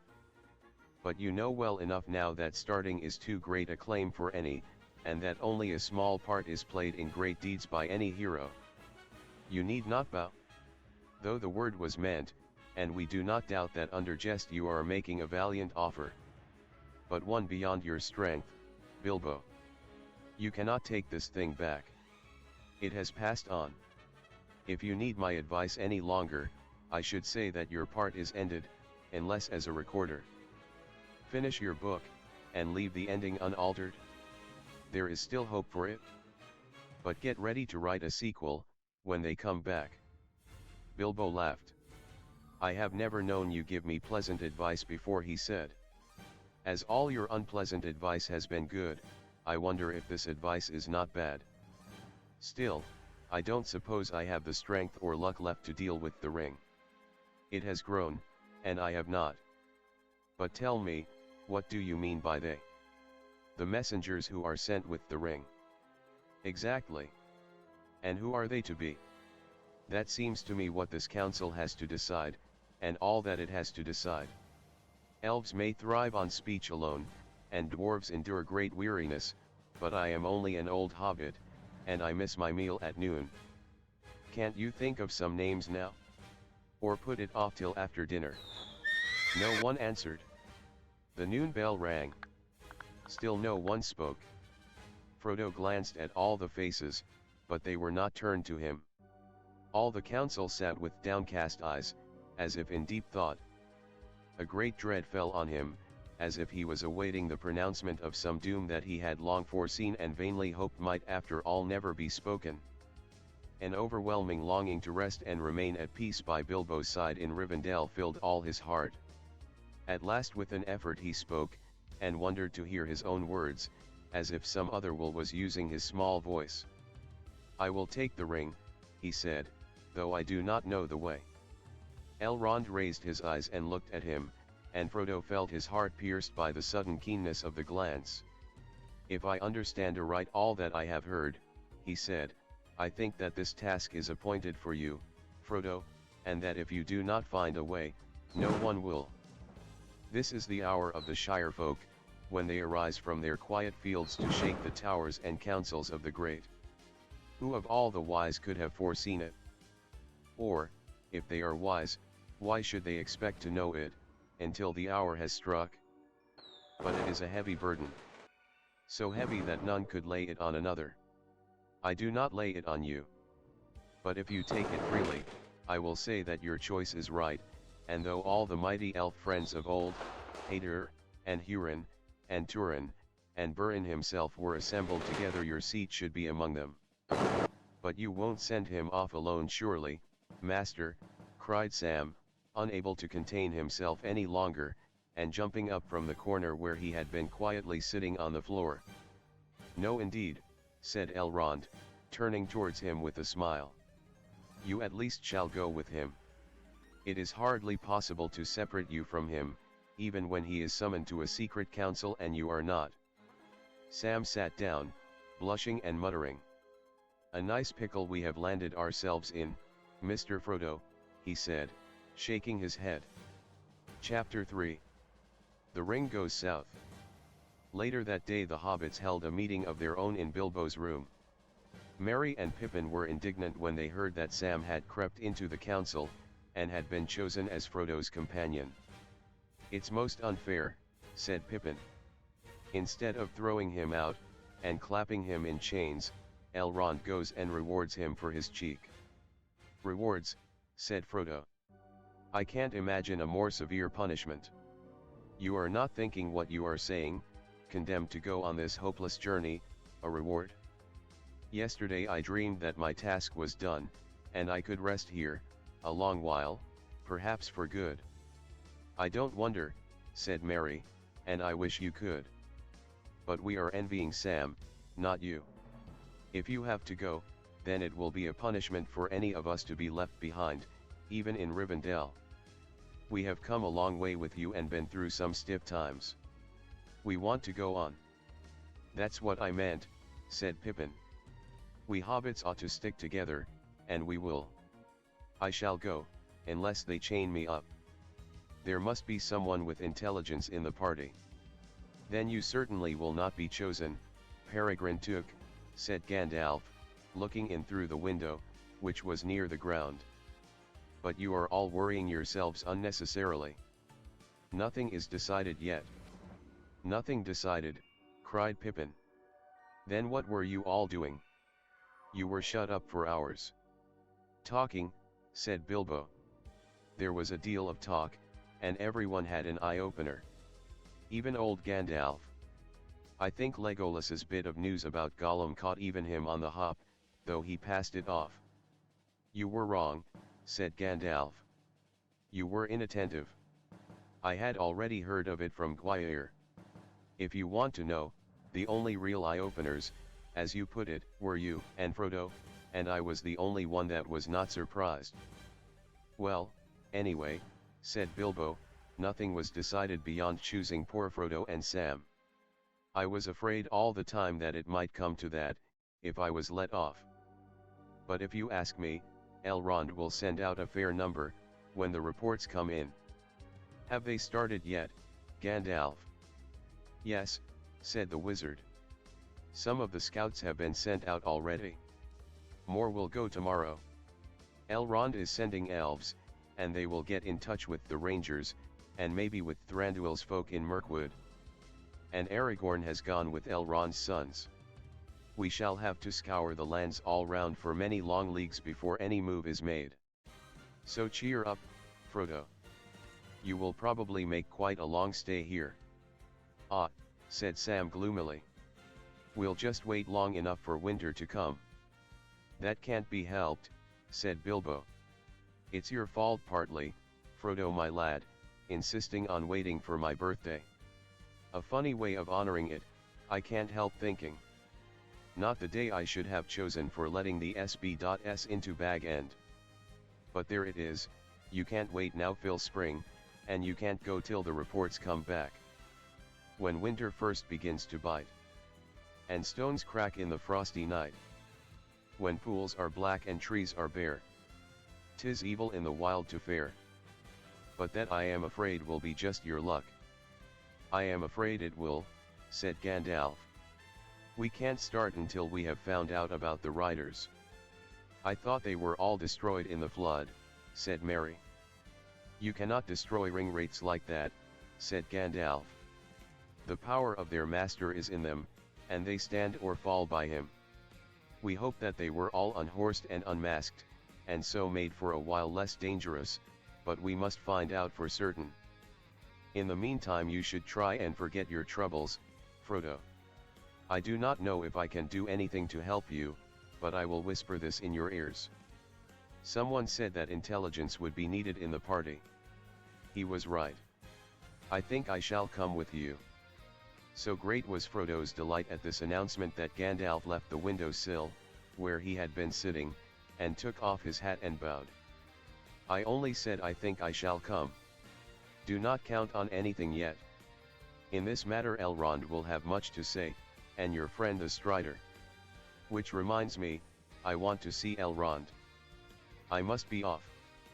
"How long do you think I shall have here?" said Frodo to Bilbo when Gandalf had gone. "Oh, I don't know.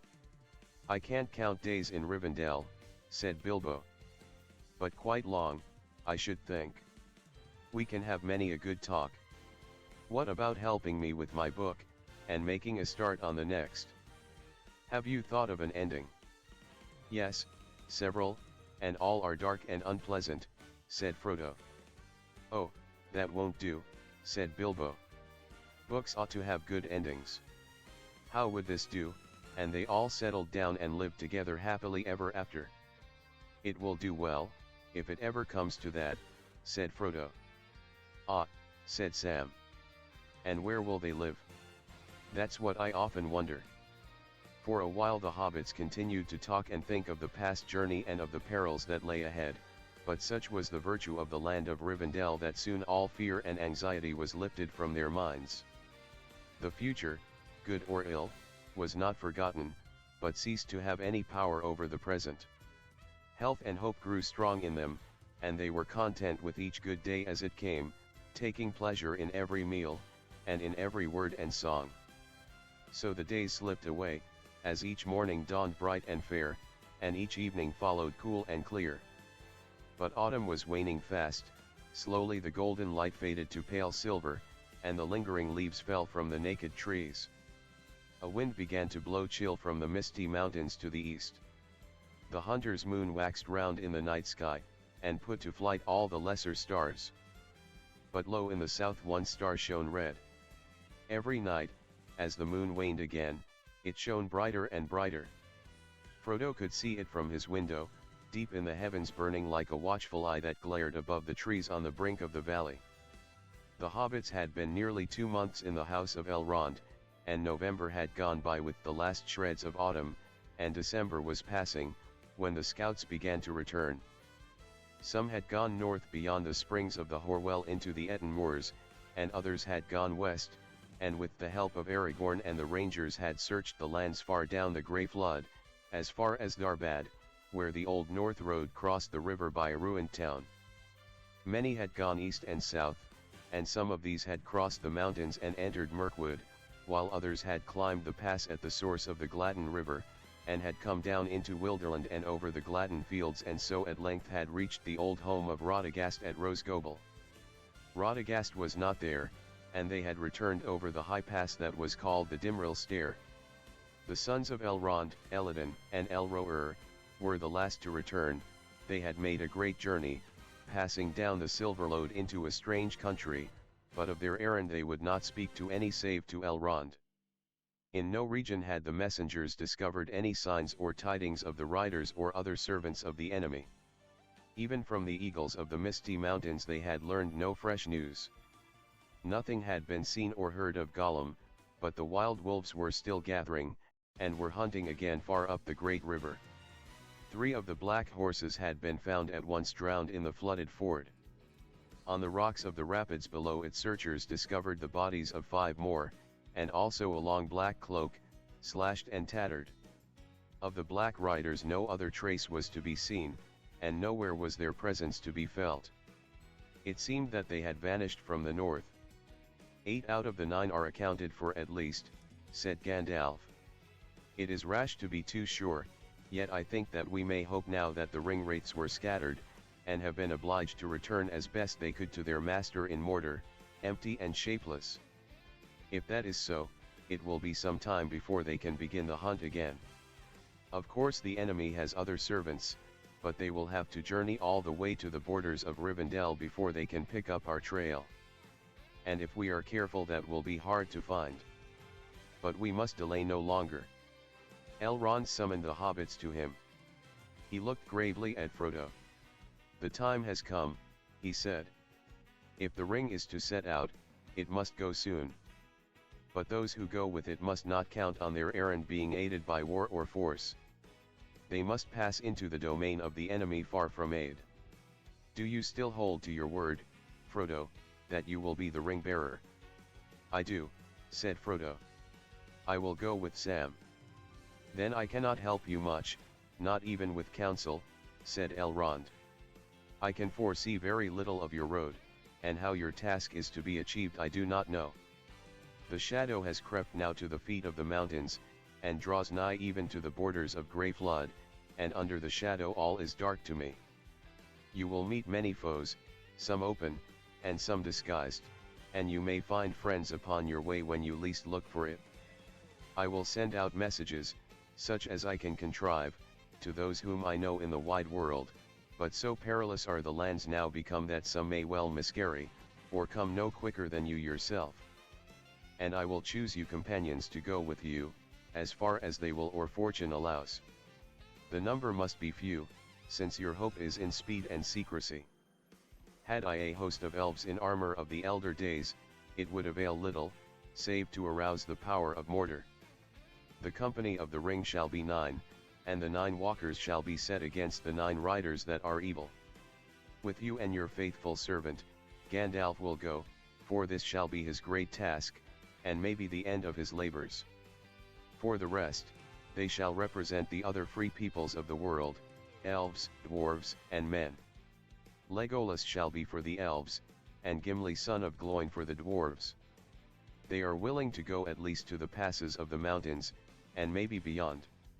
For men you shall have Aragorn son of Eredurn, for the ring of Isildur concerns him closely. Strider, said Frodo. Yes, he said with a smile. I ask leave once again to be your companion, Frodo. I would have begged you to come, said Frodo, only I thought you were going to Minas Tirith with Boromir. I am, said Aragorn. And the sword that was broken shall be reforged ere I set out to war. But your road and our road lie together for many hundreds of miles. Therefore Boromir will also be in the company. He is a valiant man. There remain 2 more to be found, said Elrond. These I will consider. Of my household I may find some that it seems good to me to send. But that will leave no place for us, cried Pippin in dismay. We don't want to be left behind. We want to go with Frodo. That is because you do not understand and cannot imagine what lies ahead, said Elrond. Neither does Frodo, said Gandalf, unexpectedly supporting Pippin. Nor do any of us see clearly. It is true that if these hobbits understood the danger, they would not dare to go. But they would still wish to go, or wish that they dared, and be shamed and unhappy. I think, Elrond, that in this matter it would be well to trust rather to their friendship than to great wisdom. Even if you chose for us an elf lord, such as Glorfindel, he could not storm the Dark Tower, nor open the road to the fire by the power that is in him. You speak gravely, said Elrond, but I am in doubt. The Shire, I forebode, is not free now from peril, and these 2 I had thought to send back there as messengers, to do what they could, according to the fashion of their country, to warn the people of their danger. In any case, I judge that the younger of these 2, Peregrine Took, should remain. My heart is against his going. Then, Master Elrond, you will have to lock me in prison, or send me home tied in a sack, said Pippin. For otherwise I shall follow the company. Let it be so then. You shall go, said Elrond, and he sighed. Now the tale of 9 is filled. In 7 days the company must depart. The sword of Elendil was forged anew by elvish smiths, and on its blade was traced a device of 7 stars set between the crescent moon and the rayed sun, and about them was written many runes, for Aragorn son of Eredurn was going to war upon the marches of Mordor. Very bright was that sword when it was made whole again, the light of the sun shone redly in it, and the light of the moon shone cold, and its edge was hard and keen. And Aragorn gave it a new name and called it Andúril, Flame of the West. Aragorn and Gandalf walked together or sat speaking of their road and the perils they would meet, and they pondered the storied and figured maps and books of lore that were in the house of Elrond. Sometimes Frodo was with them, but he was content to lean on their guidance, and he spent as much time as he could with Bilbo. In those last days the hobbits sat together in the evening in the Hall of Fire, and there among many tales they heard told in full the lay of Beren and Luthien and the winning of the great jewel, but in the day, while Merry and Pippin were out and about, Frodo and Sam were to be found with Bilbo in his own small room.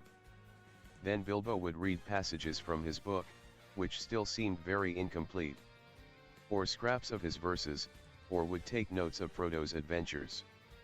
On the morning of the last day Frodo was alone with Bilbo, and the old hobbit pulled out from under his bed a wooden box. He lifted the lid and fumbled inside. "Here is your sword," he said. "But it was broken, you know. I took it to keep it safe, but I've forgotten to ask if the smiths could mend it. No time now. So I thought, perhaps, you would care to have this, don't you know?"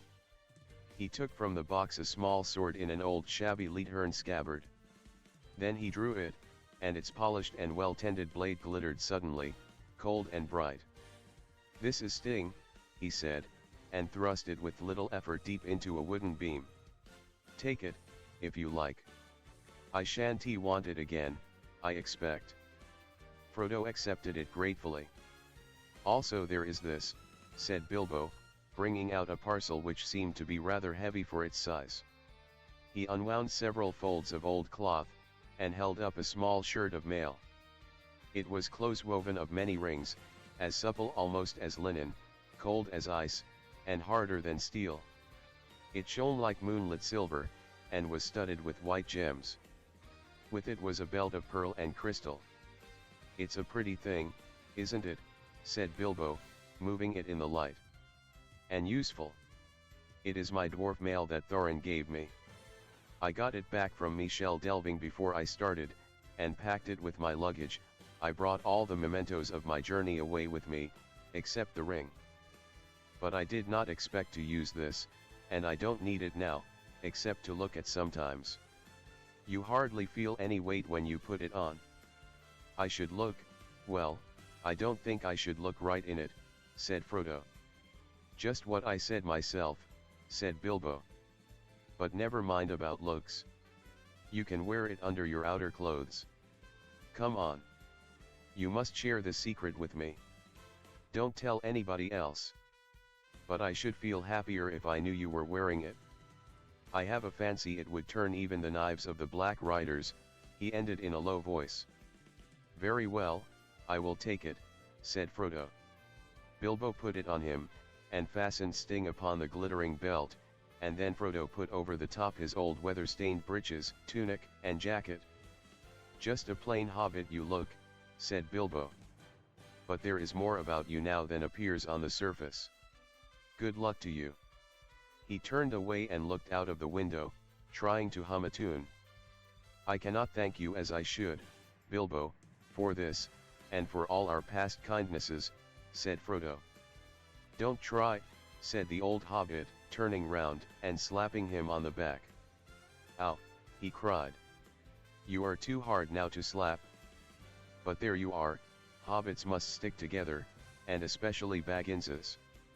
All I ask in return is, take as much care of yourself as you can. And bring back all the news you can, and any old songs and tales you can come by. I'll do my best to finish my book before you return. I should like to write the second book, if I am spared." He broke off and turned to the window again, singing softly. "I sit beside the fire and think of all that I have seen, of meadow flowers and butterflies, in summers that have been, of yellow leaves and gossamer, in autumns that there were, with morning mist and silver sun, and wind upon my hair. I sit beside the fire and think of how the world will be, when winter comes without a spring, that I shall ever see. For still there are so many things that I have never seen. In every wood in every spring, there is a different green. I sit beside the fire and think of people long ago, and people who will see a world that I shall never know. But all the while I sit and think of times there were before. I listen for returning feet and voices at the door. It was a cold gray day near the end of December. The east wind was streaming through the bare branches of the trees, and seething in the dark pines on the hills. Ragged clouds were hurrying overhead, dark and low. As the cheerless shadows of the early evening began to fall, the company made ready to set out.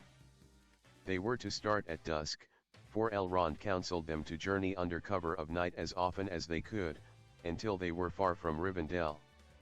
You should fear the many eyes of the servants of Sauron, he said. I do not doubt that news of the discomfiture of the riders has already reached him, and he will be filled with wrath. Soon now his spies on foot and wing will be abroad in the northern lands. Even of the sky above you must beware as you go on your way. The company took little gear of war, for their hope was in secrecy not in battle. Aragorn had Andúril but no other weapon, and he went forth clad only in rusty green and brown. As a ranger of the wilderness.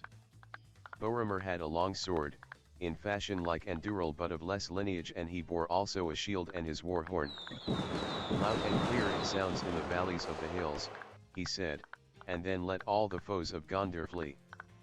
Putting it to his lips he blew a blast, and the echoes leapt from rock to rock, and all that heard that voice in Rivendell sprang to their feet.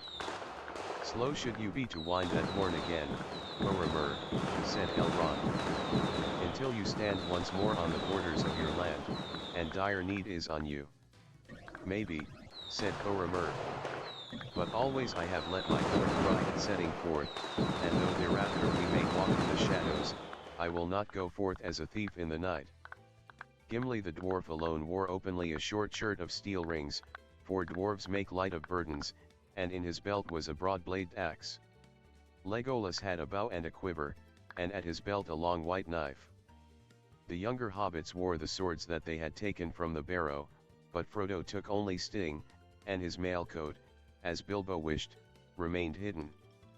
Gandalf bore his staff, but girt at his side was the elven sword Glamdring, the mate of Orcrist that lay now upon the breast of Thorin under the lonely mountain.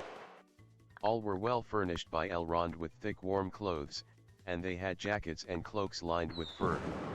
Spare food and clothes and blankets and other needs were laden on a pony, none other than the poor beast that they had brought from Bree. His stay in Rivendell had worked a great wonder of change on him. He was glossy and seemed to have the vigor of youth. It was Sam who had insisted on choosing him, declaring that Bill, as he called him, would pine, if he did not come. That animal can nearly talk, he said, and would talk, if he stayed here much longer. He gave me a look as plain as Mr. Pippin could speak it.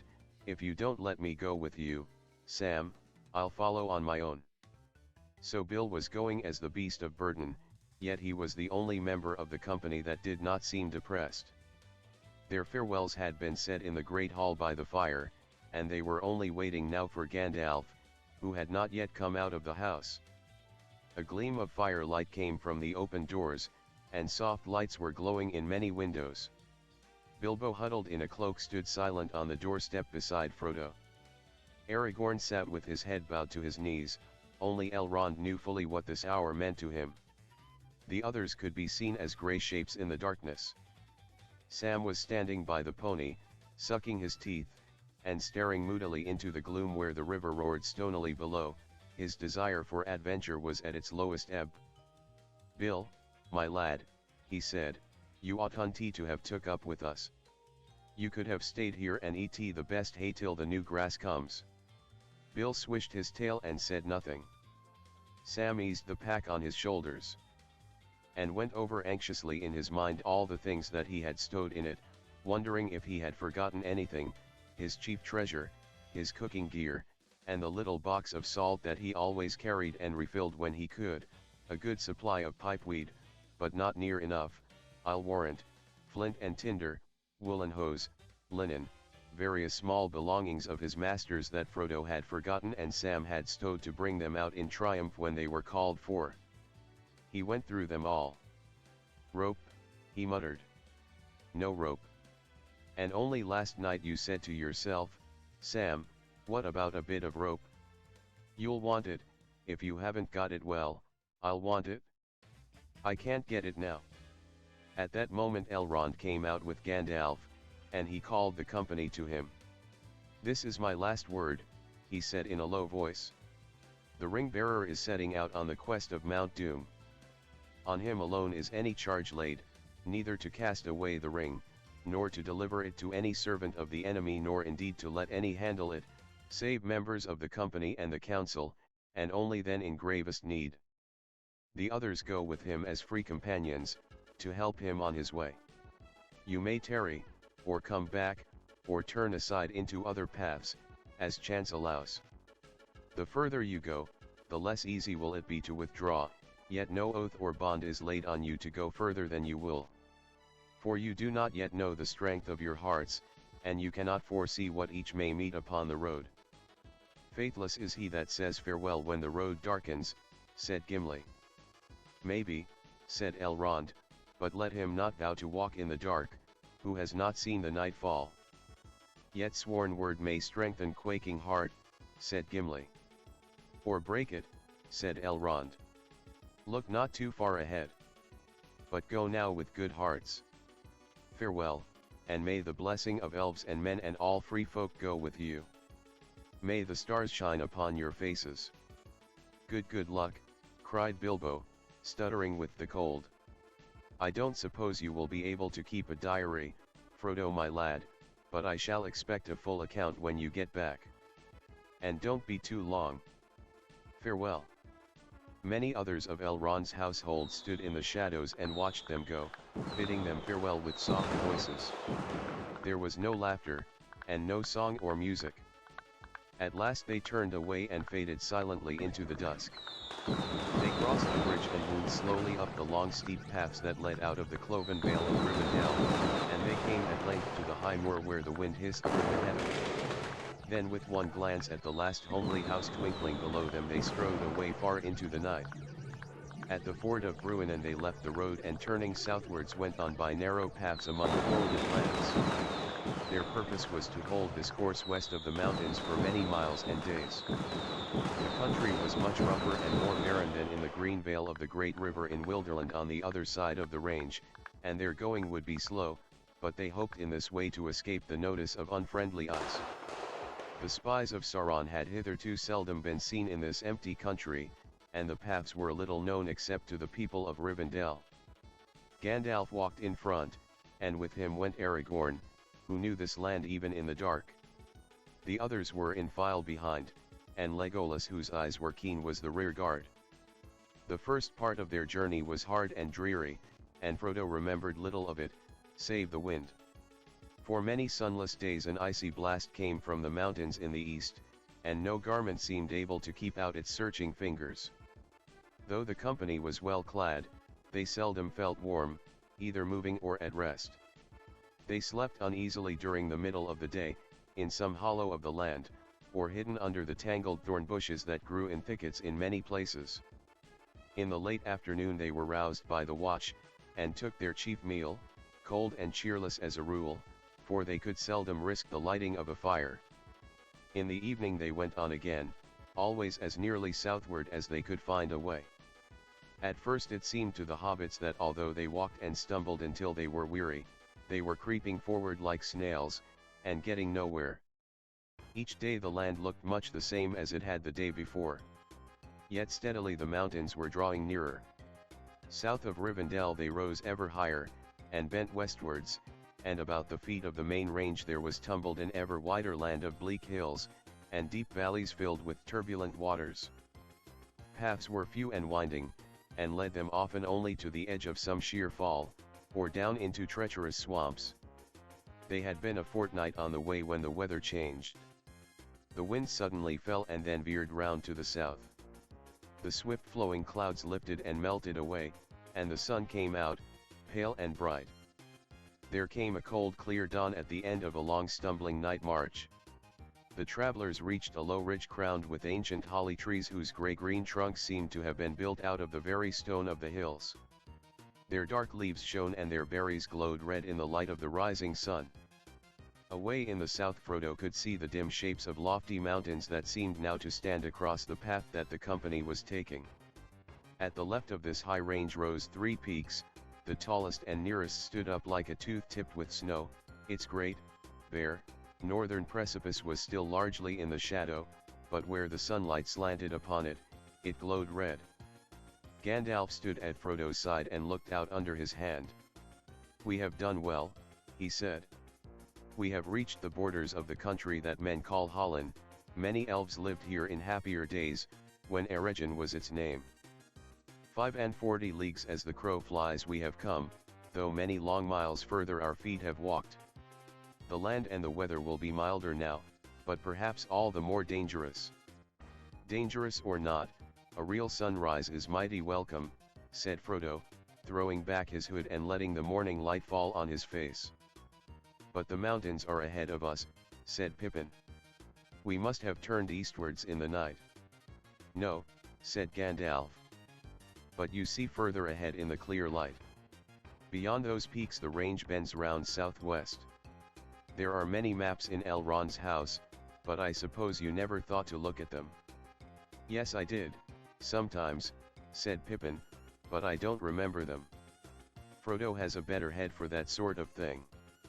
I need no map, said Gimli, who had come up with Legolas, and was gazing out before him with a strange light in his deep eyes. There is the land where our fathers worked of old, and we have wrought the image of those mountains into many works of metal and of stone, and into many songs and tales. They stand tall in our dreams, Faraz, Zyrek, Shathur. Only once before have I seen them from afar in waking life, but I know them and their names, for under them lies Hazadum, the Dvorodel, that is now called the Black Pit, Moria in the Elvish tongue. Yonder stands Barazinbar, the Redhorn, cruel Caradhras, and beyond him are Silvertine and Cloudy Head, Celebdile the White, and Fanuadal the Grey, that we call Zyrex-Sigil and Bundus-Hathor. There the misty mountains divide, and between their arms lies the deep-shadowed valley which we cannot forget, Azanulbizar, the Dimril Dale, which the elves call Nangahirayan. It is for the Dimril Dale that we are making, said Gandalf. If we climb the pass that is called the Redhorn Gate, under the far side of Caradhras, we shall come down by the Dimril Stair into the deep vale of the dwarves. There lies the Mirror Mere, and there the river Silverlode rises in its icy springs. Dark is the water of Keledzarum, said Gimli, and cold are the springs of Kibalnala. My heart trembles at the thought that I may see them soon. May you have joy of the sight, my good dwarf El, said Gandalf. But whatever you may do, we at least cannot stay in that valley. We must go down the Silverlode into the secret woods, and so to the great river, and then dash. He paused. Yes, and where then? Asked Merry. To the end of the journey, in the end, said Gandalf. We cannot look too far ahead. Let us be glad that the first stage is safely over. I think we will rest here, not only today but tonight as well. There is a wholesome air about Hollin. Much evil must befall a country before it wholly forgets the elves, if once they dwelt there. That is true, said Legolas. But the elves of this land were of a race strange to us of the sylvan folk, and the trees and the grass do not now remember them, only I hear the stones lament them. Deep they delved us, fair they wrought us, high they builded us, but they are gone. They are gone. They sought the havens long ago. That morning they lit a fire in a deep hollow shrouded by great bushes of holly, and their supper breakfast was merrier than it had been since they set out. They did not hurry to bed afterwards, for they expected to have all the night to sleep in, and they did not mean to go on again until the evening of the next day. Only Aragorn was silent and restless. After a while he left the company and wandered onto the ridge. There he stood in the shadow of a tree, looking out southwards and westwards, with his head posed as if he was listening. Then he returned to the brink of the dell and looked down at the others laughing and talking. "What is the matter, Strider?" Merry called up. "What are you looking for? Do you miss the east wind?" "No indeed," he answered. "But I miss something. I have been in the country of Holland in many seasons. No folk dwell here now, but many other creatures live here at all times, especially birds. Yet now all things but you are silent. I can feel it. There is no sound for miles about us, and your voices seem to make the ground echo. I do not understand it." Gandalf looked up with sudden interest. "But what do you guess is the reason?" he asked. "Is there more in it than surprise at seeing 4 hobbits, not to mention the rest of us, where people are so seldom seen or heard. I hope that is it, answered Aragorn. But I have a sense of watchfulness, and of fear, that I have never had here before. Then we must be more careful, said Gandalf. If you bring a ranger with you, it is well to pay attention to him, especially if the ranger is Aragorn. We must stop talking aloud, rest quietly, and set the watch. It was Sam's turn that day to take the first watch, but Aragorn joined him. The others fell asleep. Then the silence grew until even Sam felt it. The breathing of the sleepers could be plainly heard. The swish of the pony's tail and the occasional movements of his feet became loud noises. Sam could hear his own joints creaking, if he stirred. Dead silence was around him, and over all hung a clear blue sky, as the sun rode up from the east. Away in the south a dark patch appeared, and grew, and drove north like flying smoke in the wind. What's that, Strider? It don't look like a cloud, said Sam in a whisper to Aragorn. He made no answer, he was gazing intently at the sky, but before long Sam could see for himself what was approaching. Flocks of birds, flying at great speed, were wheeling and circling, and traversing all the land as if they were searching for something, and they were steadily drawing nearer. Lie flat and still, hissed Aragorn, pulling Sam down into the shade of a holly bush, for a whole regiment of birds had broken away suddenly from the main host, and came, flying low, straight towards the ridge. Sam thought they were a kind of crow of large size. As they passed overhead, in so dense a throng that their shadow followed them darkly over the ground below, one harsh croak was heard. Not until they had dwindled into the distance, north and west, and the sky was again clear would Aragorn rise. Then he sprang up and went and wakened Gandalf. Regiments of black crows are flying over all the land between the mountains and the Grey Flood, he said, and they have passed over Holland. They are not natives here, they are Crebain out of Fangorn and Dunland. I do not know what they are about, possibly there is some trouble away south from which they are fleeing, but I think they are spying out the land. I have also glimpsed many hawks flying high up in the sky. I think we ought to move again this evening. Holland is no longer wholesome for us, it is being watched. And in that case so is the Rethorn Gate, said Gandalf, and how we can get over that without being seen, I cannot imagine. But we will think of that when we must. As for moving as soon as it is dark, I am afraid that you are right. Luckily our fire made little smoke, and had burned low before the Crebain came, said Aragorn. It must be put out and not lit again. Well, if that isn't a plague and a nuisance, said Pippin.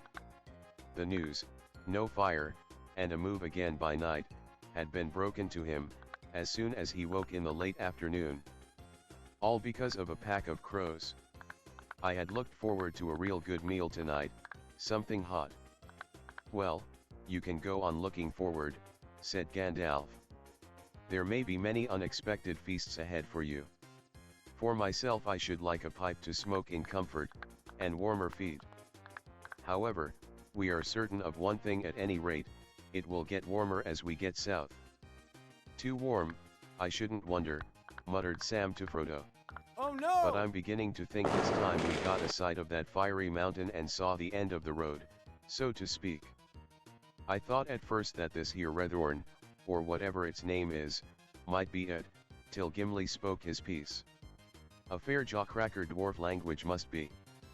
Maps conveyed nothing to Sam's mind, and all distances in these strange lands seemed so vast that he was quite out of his reckoning. All that day the company remained in hiding.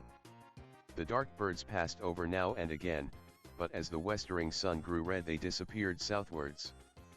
At dusk the company set out, and turning now half east they steered their course towards Caradhras, which far away still glowed faintly red in the last light of the vanished sun. One by one white stars sprang forth as the sky faded. Guided by Aragorn they struck a good path. It looked to Frodo like the remains of an ancient road, that had once been broad and well planned, from Holland to the mountain pass. The moon, now at the full, rose over the mountains, and cast a pale light in which the shadows of stones were black. Many of them looked to have been worked by hands, though now they lay tumbled and ruinous in a bleak, barren land. It was the cold chill hour before the first stir of dawn, and the moon was low. Frodo looked up at the sky. Suddenly he saw or felt a shadow pass over the high stars, as if for a moment they faded and then flashed out again. He shivered. "Did you see anything pass over?" he whispered to Gandalf, who was just ahead. "No, but I felt it, whatever it was," he answered. "It may be nothing, only a wisp of thin cloud." "It was moving fast then," muttered Aragorn, "and not with the wind." Nothing further happened that night. The next morning dawned even brighter than before. But the air was chill again, already the wind was turning back towards the east. For 2 more nights they marched on, climbing steadily but ever more slowly as their road wound up into the hills, and the mountains towered up, nearer and nearer. On the 3rd morning Caradhras rose before them, a mighty peak, tipped with snow like silver, but with sheer naked sides, dull red as if stained with blood. There was a black look in the sky, and the sun was wan. The wind had gone now round to the northeast. Gandalf snuffed the air and looked back. "Winter deepens behind us," he said quietly to Aragorn. "The heights away north are whiter than they were, snow is lying far down their shoulders. Tonight we shall be on our way high up towards the Redthorn Gate. We may well be seen by watchers on that narrow path, and waylaid by some evil, but the weather may prove a more deadly enemy than any. What do you think of your course now, Aragorn?"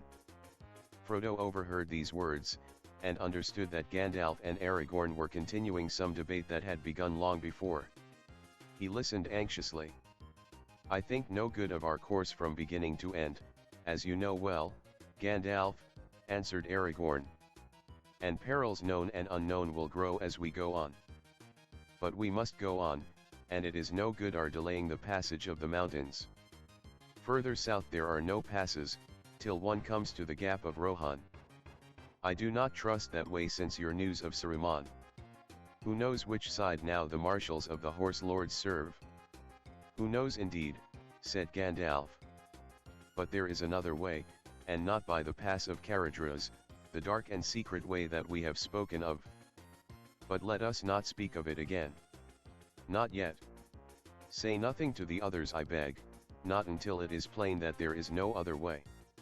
"We must decide before we go further," answered Gandalf. "Then let us weigh the matter in our minds, while the others rest and sleep," said Aragorn. In the late afternoon, while the others were finishing their breakfast, Gandalf and Aragorn went aside together and stood looking at Caradhras. Its sides were now dark and sullen, and its head was in grey cloud. Frodo watched them, wondering which way the debate would go. When they returned to the company, Gandalf spoke, and then he knew that it had been decided to face the weather and the high pass. He was relieved. He could not guess what was the other dark and secret way, but the very mention of it had seemed to fill Aragorn with dismay, and Frodo was glad that it had been abandoned. "From signs that we have seen lately," said Gandalf, "I fear that the Redthorn Gate may be watched, and also I have doubts of the weather that is coming up behind. Snow may come. We must go with all the speed that we can. Even so, it will take us more than 2 marches before we reach the top of the pass. Dark will come early this evening. We must leave as soon as you can get ready. I will add a word of advice, if I may," said Boromir. "I was born under the shadow of the White Mountains and know something of journeys in the high places. We shall meet bitter cold, if no worse, before we come down on the other side. It will not help us to keep so secret that we are frozen to death. When we leave here, where there are still a few trees and bushes, each of us should carry a faggot of wood, as large as he can bear." "And Bill could take a bit more, couldn't you, lad?" said Sam. The pony looked at him mournfully. "Very well," said Gandalf. "But we must not use the wood, not unless it is a choice between fire and death." The company set out again with good speed at first, but soon their way became steep and difficult.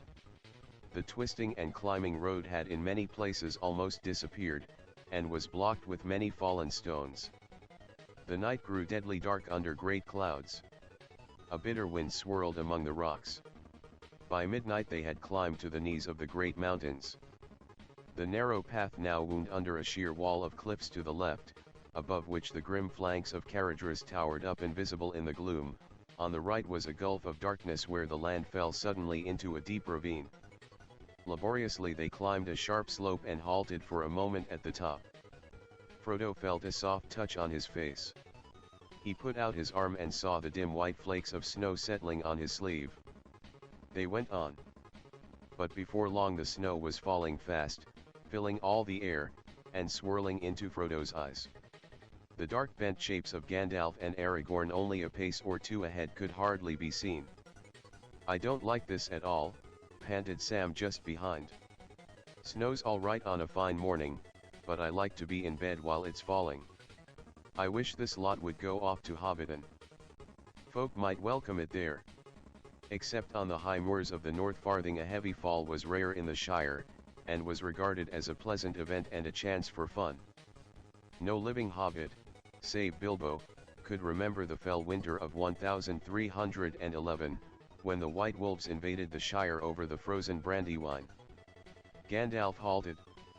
Snow was thick on his hood and shoulders, it was already ankle-deep about his boots. "This is what I feared," he said. "What do you say now, Aragorn?" "That I feared it too," Aragorn answered, "but less than other things. I knew the risk of snow, though it seldom falls heavily so far south, save high up in the mountains. But we are not high yet, we are still far down, where the paths are usually open all the winter." "I wonder if this is a contrivance of the enemy," said Boromir. "They say in my land that he can govern the storms in the mountains of shadow that stand upon the borders of Mordor. He has strange powers and many allies." "His arm has grown long indeed," said Gimli, "if he can draw snow down from the north to trouble us here 300 leagues away." "His arm has grown long," said Gandalf. While they were halted, the wind died down, and the snow slackened until it almost ceased. They tramped on again. But they had not gone more than a furlong when the storm returned with fresh fury. The wind whistled and the snow became a blinding blizzard. Soon even Boromir found it hard to keep going. The hobbits, bent nearly double, toiled along behind the taller folk, but it was plain that they could not go much further, if the snow continued. Frodo's feet felt like lead. Pippin was dragging behind. Even Gimli, as stout as any dwarf could be, was grumbling as he trudged. The company halted suddenly, as if they had come to an agreement without any words being spoken. They heard eerie noises in the darkness round them. It may have been only a trick of the wind in the cracks and gullies of the rocky wall, but the sounds were those of shrill cries, and wild howls of laughter. Stones began to fall from the mountainside, whistling over their heads, or crashing on the path beside them. Every now and again they heard a dull rumble, as a great boulder rolled down from hidden heights above. "We cannot go further tonight," said Boromir. "Let those call it the wind who will, there are fell voices on the air, and these stones are aimed at us." "I do call it the wind," said Aragorn. "But that does not make what you say untrue. There are many evil and unfriendly things in the world that have little love for those that go on two legs, and yet are not in league with Sauron, but have purposes of their own. Some have been in this world longer than he." "Caradhras was called the Cruel, and had an ill name," said Gimli, "long years ago, when rumor of Sauron had not been heard in these lands."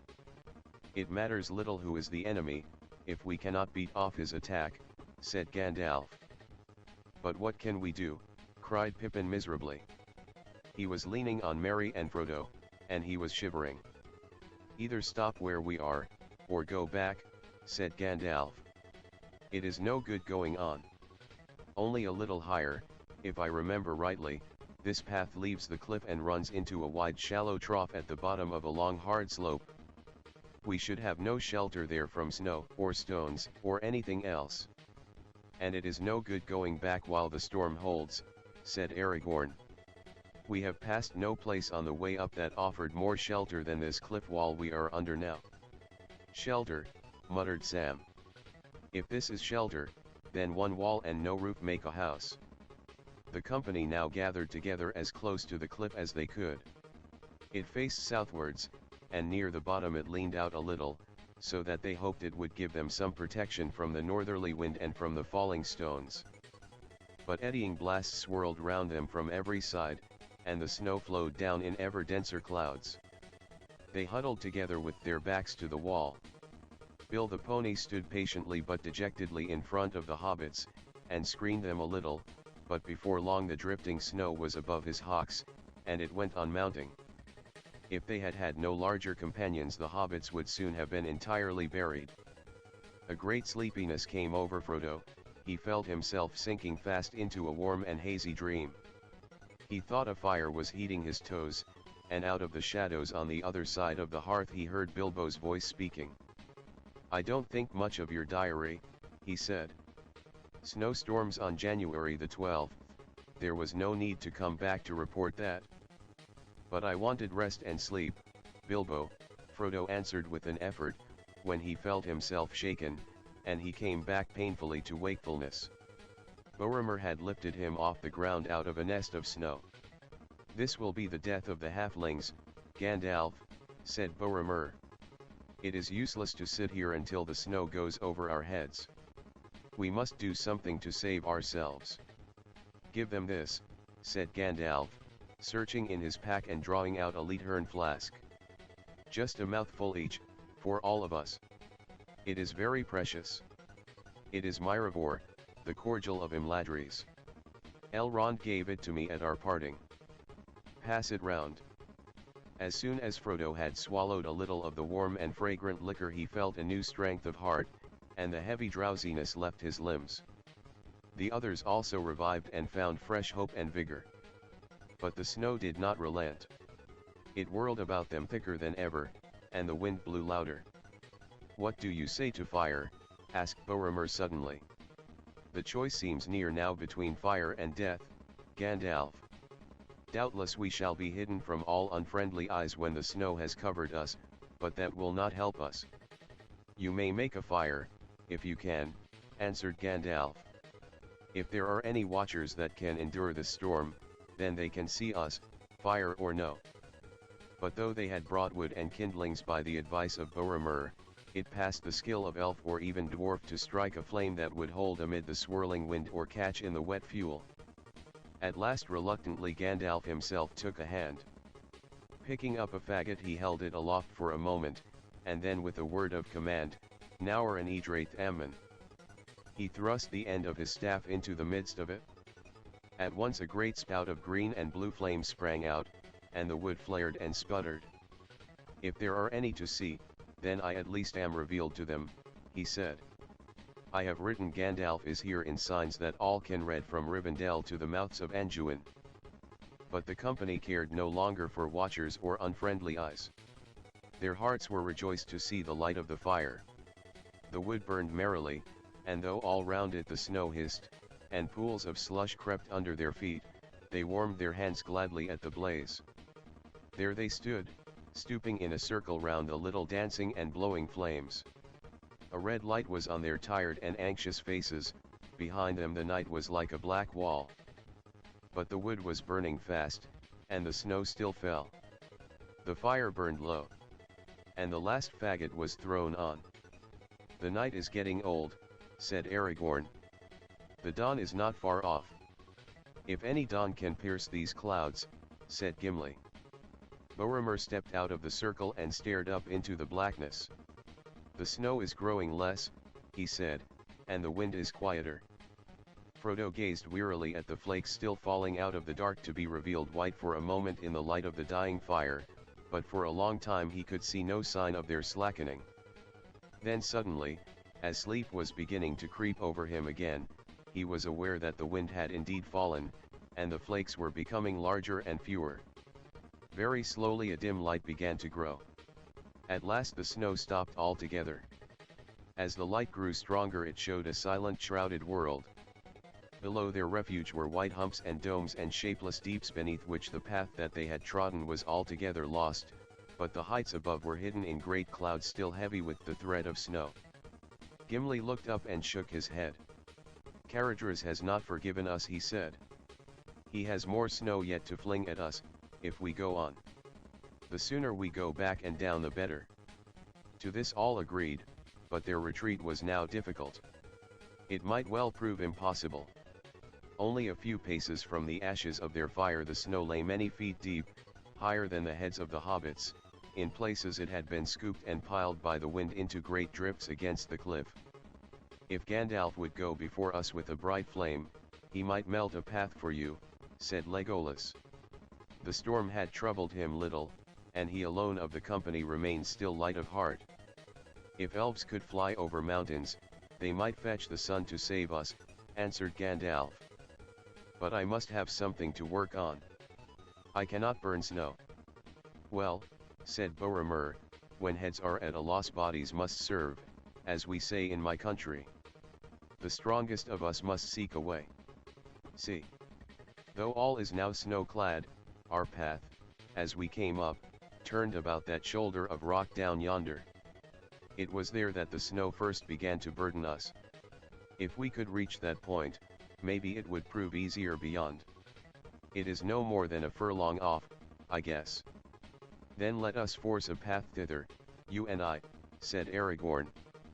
Aragorn was the tallest of the company, but Boromir, little less in height, was broader and heavier in build. He led the way, and Aragorn followed him. Slowly they moved off, and were soon toiling heavily. In places the snow was breast high, and often Boromir seemed to be swimming or burrowing with his great arms rather than walking. Legolas watched them for a while with a smile upon his lips, and then he turned to the others. "The strongest must seek a way, say you?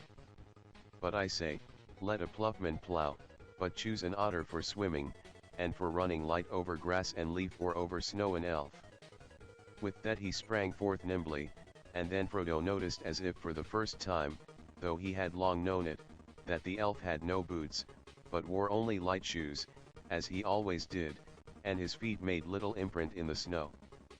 "Farewell," he said to Gandalf. "I go to find the sun."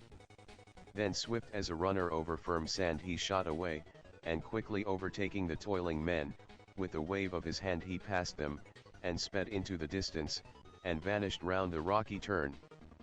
The others waited huddled together, watching until Boromir and Aragorn dwindled into black specks in the whiteness. At length they too passed from sight. The time dragged on. The clouds lowered, and now a few flakes of snow came curling down again.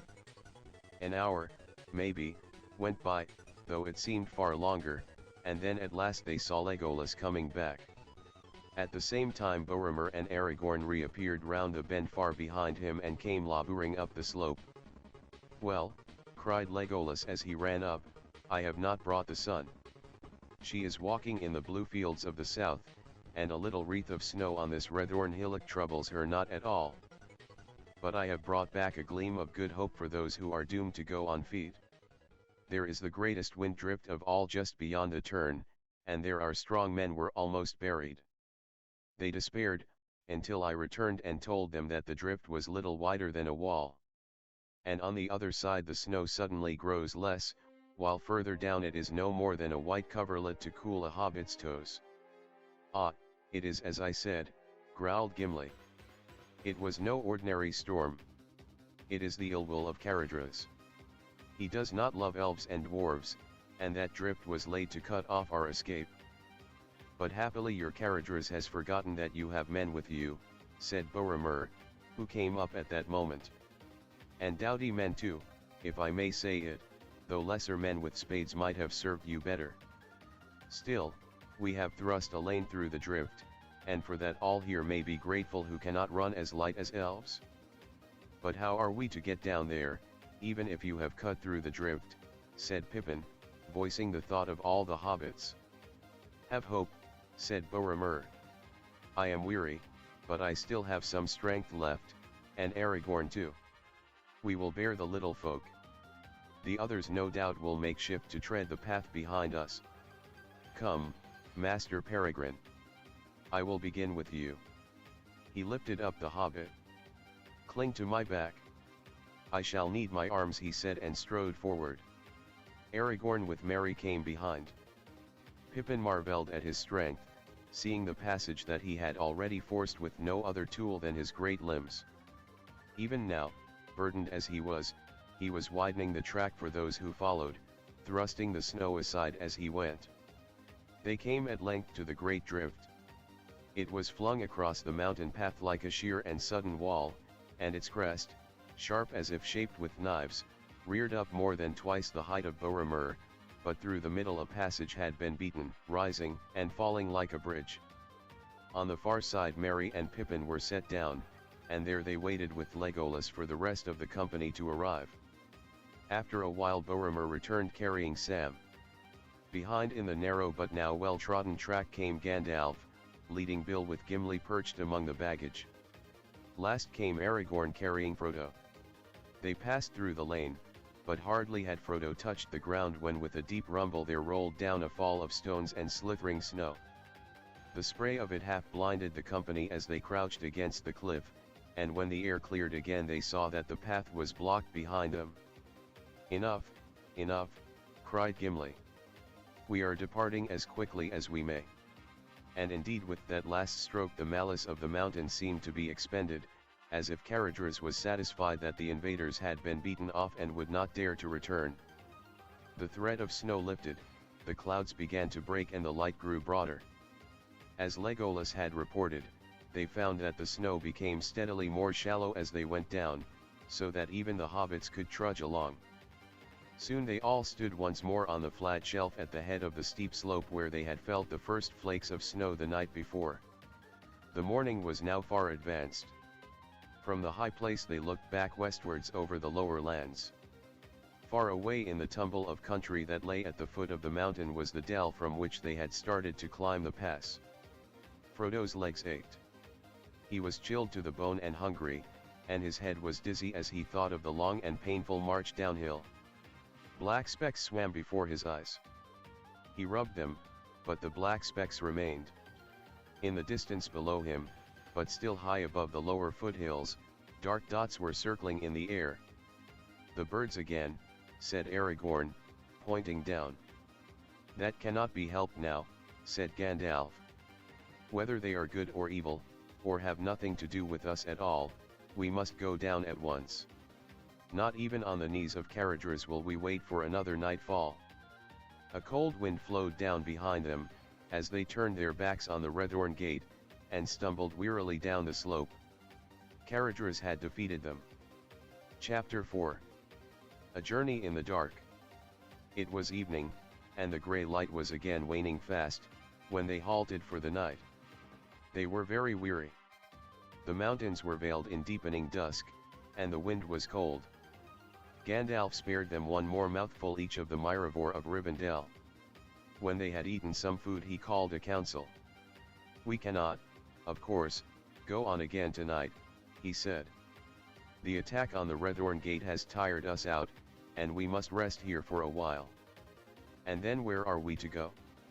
Asked Frodo. We still have our journey and our errand before us, answered Gandalf. We have no choice but to go on, or to return to Rivendell. Pippin's face brightened visibly at the mere mention of return to Rivendell. Merry and Sam looked up hopefully. But Aragorn and Boromir made no sign. Frodo looked troubled. I wish I was back there, he said. But how can I return without shame, unless there is indeed no other way, and we are already defeated? You are right, Frodo, said Gandalf. To go back is to admit defeat and face worse defeat to come. If we go back now, then the ring must remain there, we shall not be able to set out again. Then sooner or later Rivendell will be besieged, and after a brief and bitter time it will be destroyed. The ring-wraiths are deadly enemies, but they are only shadows yet of the power and terror they would possess if the ruling ring was on their master's hand again. Then we must go on, if there is a way, said Frodo with a sigh. Sam sank back into gloom. there is a way that we may attempt, said Gandalf. I thought from the beginning, when first I considered this journey, that we should try it. But it is not a pleasant way, and I have not spoken of it to the company before. Aragorn was against it, until the pass over the mountains had at least been tried. If it is a worse road than the Redorn Gate, then it must be evil indeed, said Merry.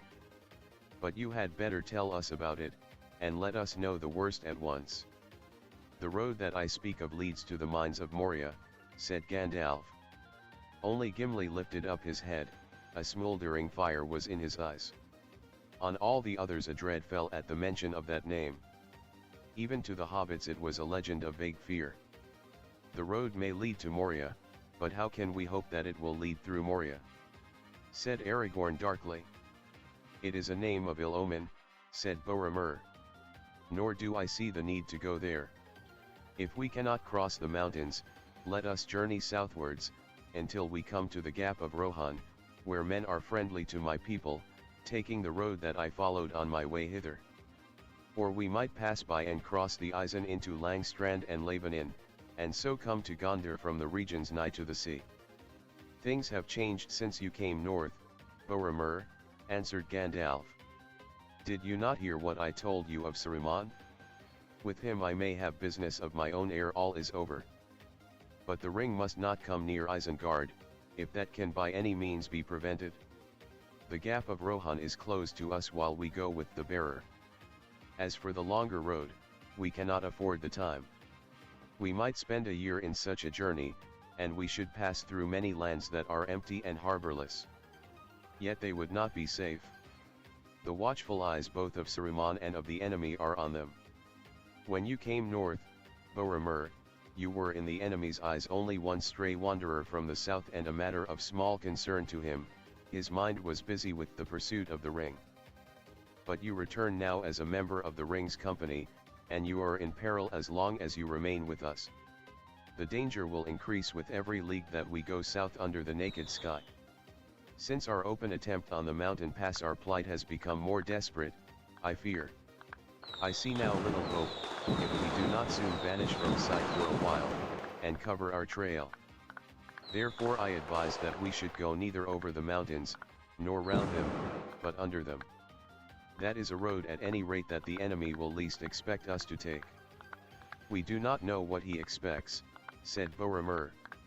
He may watch all roads, likely and unlikely.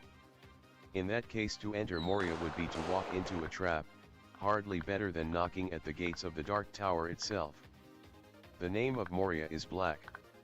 You speak of what you do not know, when you liken Moria to the stronghold of Sauron, answered Gandalf. I alone of you have ever been in the dungeons of the Dark Lord, and only in his older and lesser dwelling in Dol Guldur. Those who pass the gates of Barad-dûr do not return. But I would not lead you into Moria if there were no hope of coming out again. If there are orcs there, it may prove ill for us, that is true. But most of the orcs of the Misty Mountains were scattered or destroyed in the Battle of Five Armies. The eagles report that orcs are gathering again from afar, but there is a hope that Moria is still free. There is even a chance that dwarves are there, and that in some deep hall of his fathers, Balin son of Fundin may be found. However it may prove, one must tread the path that need chooses. I will tread the path with you, Gandalf.